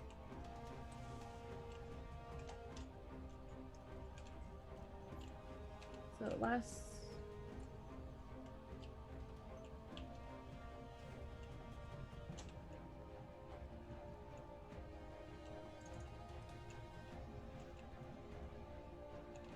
Yeah, or until you do anything to until my companions do anything harmful to it, is what the language in the spell is. Gotcha. But if it Okay. fails the saving throw, it is charmed by you until the spell ends, or until you or your companions do anything harmful to it. So they are, in that case, just going to keep standing there swinging at each other and bickering loudly in Goblinoid. But the other goblin boss down here is really not liking the damage that Xerix is doing to his friend, so he's going to make a swing at Xerix. That's going to be a 15 to hit. That is going to miss. 2 is a 16 to hit. That is going to match. Okay. That is going to do 11 slashing damage. And I am down. Okay, Xerix goes down, and this goblin leader lets out a cry of victory as he steps over the body and takes his offhand swing at the shadow creature. And I'm pretty sure a 13 misses. It does. And that brings us to Zara. Zara's gonna drop a level 4 lightning bolt, right, or call lightning right here. Okay, so that'll hit those two guys there next to you. Yep, I need dex saves from both of them. Saves, okay. Goblin guy in front of you rolls a 7, and hat guy rolls a 10. Ah, they both fail. Perfect. Yeah, dexterity is their highest stat, but it is still just a +2. So both of them are going to take 15 lightning. Ooh, 15 lightning, okay.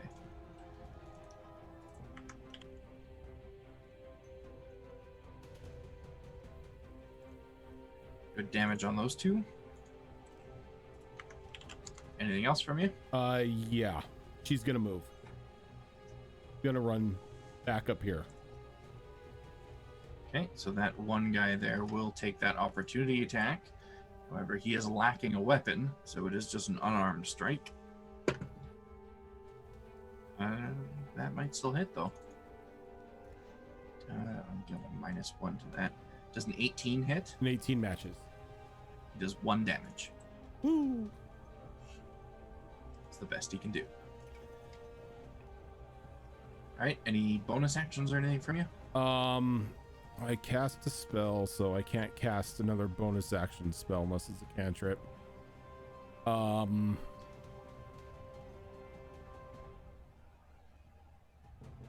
me a moment here.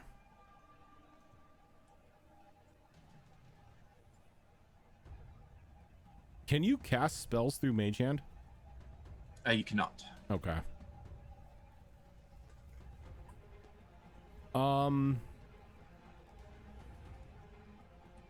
Yep, I'm done. Okay. That will bring us to the drummer boys. Drummer boy, north, beats on his drums. Need a charisma saving throw from everybody.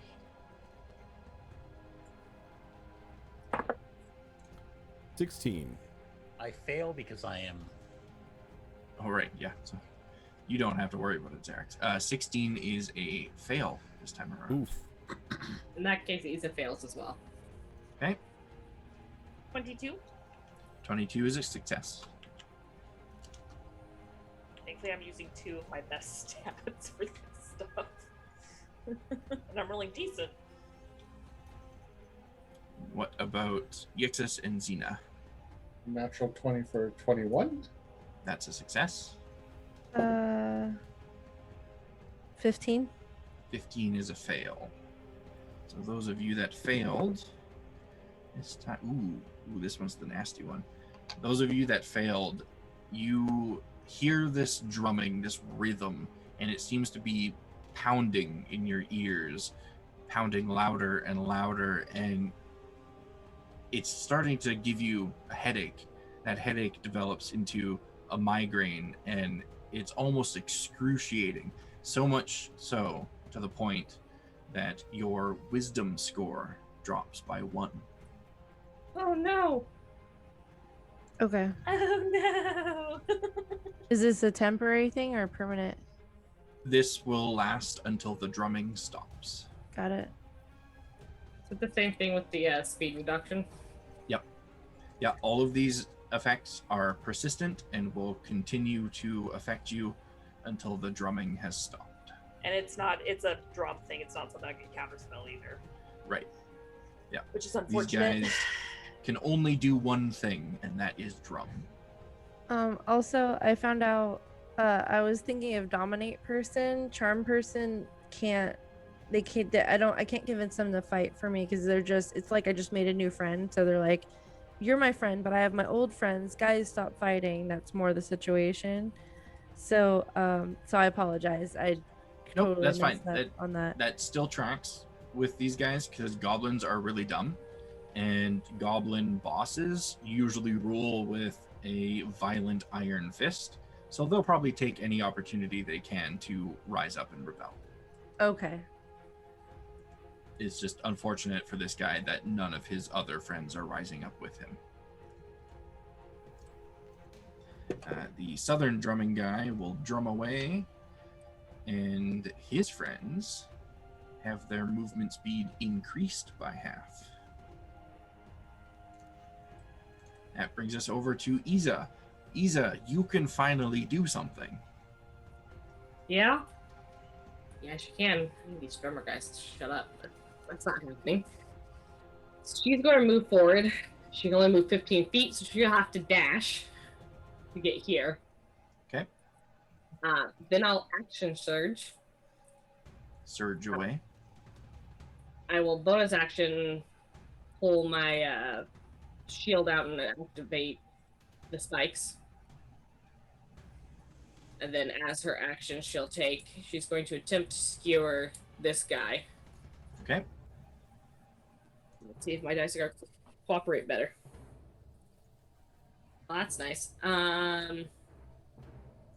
24 to hit. 24 will hit. Okay. Let's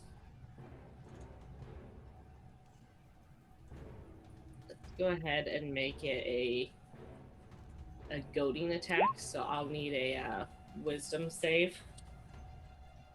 Okay, that is going to be 10. 10 fails. So he has to attack me or get a disadvantage. Okay. And so that's going to be a total of 14 plus 4 is 18 slashing. And that attack, was that with the spiked shield? That was with her sword. Ah, her sword, okay. So I used my bonus action too. Yes. Can she just attack with the shield? I thought she... If you have like extra attack and stuff, you can use your shield as a weapon. Oh. Yeah. Oh. Okay. I didn't realize that. In that case, yeah, she is going to bring that shield around because she really wants to use it. So... that's going to be less good. That's a 12 to hit. 12 will not do it, I'm afraid. She's just too enthusiastic. Forgot they were Get to short. Try out your new toy. It's exciting. And that's everything. All right, Sabira, you're up. Okay, so what I'm going to do. What is that shadow creature right behind Xerax? Mine. That That's yours, okay. is the creature that Yix summoned. Okay, I just wanted to make sure that it wasn't me. Okay, so what I'm going to do is I'm going to run up to Xerax, and I'm going to lay my hand on his shoulder and cast Spare the Dying. Okay. So he is stable. You won't have to make any more. That is an action, though. I mean, it's an action to kind of save his life, so it's a good action. Yeah. Yeah. Yeah, that's all I can do. Okay. That brings I us appreciate it. back up to the top there. And because these guys are acting as a group, one of them wants to hold his action. So all of them are just going to hold their action. I'm not going to split up the group because that just gets confusing. But the guy at the south wanted to hold his action because he saw his garden gnome friend use Mage Hand and is expecting that Mage Hand to pick up the scimitar and deliver it back to him. So that held action carries us over to the garden gnomes. And the one next to Xena doesn't want to be next to Xena. She So grins it at him. Toothy. is going to... What is their movement speed? 30 feet. Okay. It is going to move down to here. You can Can take I an attack him? opportunity attack. Yes. Absolutely. I want to whack him. 4. That's gonna be a 20. Dirty 20. 20, that will hit. Okay. Ooh, hi. 16, 18 points of slashing. 18 points of slashing. Okay, he's going to use his reaction to throw a coin in your face as he runs off to use his reversal of fortune ability, Oh, negating damn that it. damage and healing instead for No. 3 HP. No. That's not too bad, I guess. I mean, they only heal for a d6. The big part of that is negating the damage. Yeah. Yeah, that's true. Rude. And he is going to look over at his buddy, the other garden gnome. No, wait, he can't hold his action because he just used his reaction. So he's just going to stand there like a doofus instead. Other garden gnome guy is going to look around at the battlefield, see that the trio of spellcasters is now a duo. He is going to drop his mage hand. He's going to throw his hands up in the air, say, "Fuck this, I'm out." And is going to turn around and start running. Tiny servant opportunity. Yeah, tiny servant can take an opportunity attack if tiny servants are capable of opportunity attacks. I think this one is skilled enough in combat to get one. I don't remember if they have reactions or not. I feel like this one is like OP enough for one.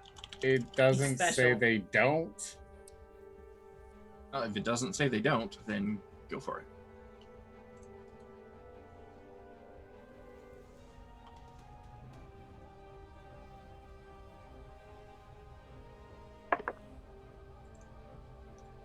Uh, 19 to hit. 19 will Almost a natural 20. hit. I expect nothing less from the tiny servant. This goddamn tiny servant. I love it so much.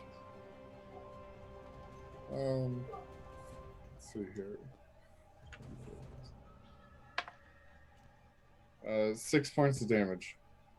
6 points of damage. Okay. So it stabs at that guy as he runs off, clearly fed up with the situation, not wanting to end up like the other dead caster. And we are going to pick up next session with Xena. See what she's going to do. Sounds good. And we're also going to see if the other goblins follow suit or if they're going to stay and fight. So, it's always a little awkward calling it in the middle of a battle, but I think it is a good point to stop with some of them retreating. I knew this was going to be a really tough battle given the low percentile roll. The low ones always are. But there are several triggers in it that could give different results. And this That's may very be funny, one of them. So thank you everyone for sticking around a little bit over time here. So I'm just going to run through this real quick. This is not the only show that we have on this channel. We're also here every Tuesday with Destiny Forge. So do tune in tomorrow as we make our way into the Collector's Lair, hopefully. But you're already And- there. You're in the stairwell. That's well, as true. far as we know. I'm never going to say we're actually somewhere until you confirm Okay. in the I mean, game Could that be we're an in that place. illusion.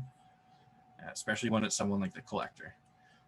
Could be. We a bad also have dream. shows every Saturdays alternating Withered Wastes and Wayward Wanderers. It is Withered Wastes this weekend. I believe we will be down one player, but everybody else should be there. So the show should still be happening. And then the alternating Saturdays, Wayward Wanderers, is our Pathfinder 2 Extinction Curse campaign run by the lovely Azarin. And don't forget that we also have our lore talk show, Behold Lore, that airs the first Saturday every month. You can also catch that on all podcasting platforms. Thank you, everyone that tuned in, and always to the players as well for sticking around. Hope to see you tomorrow.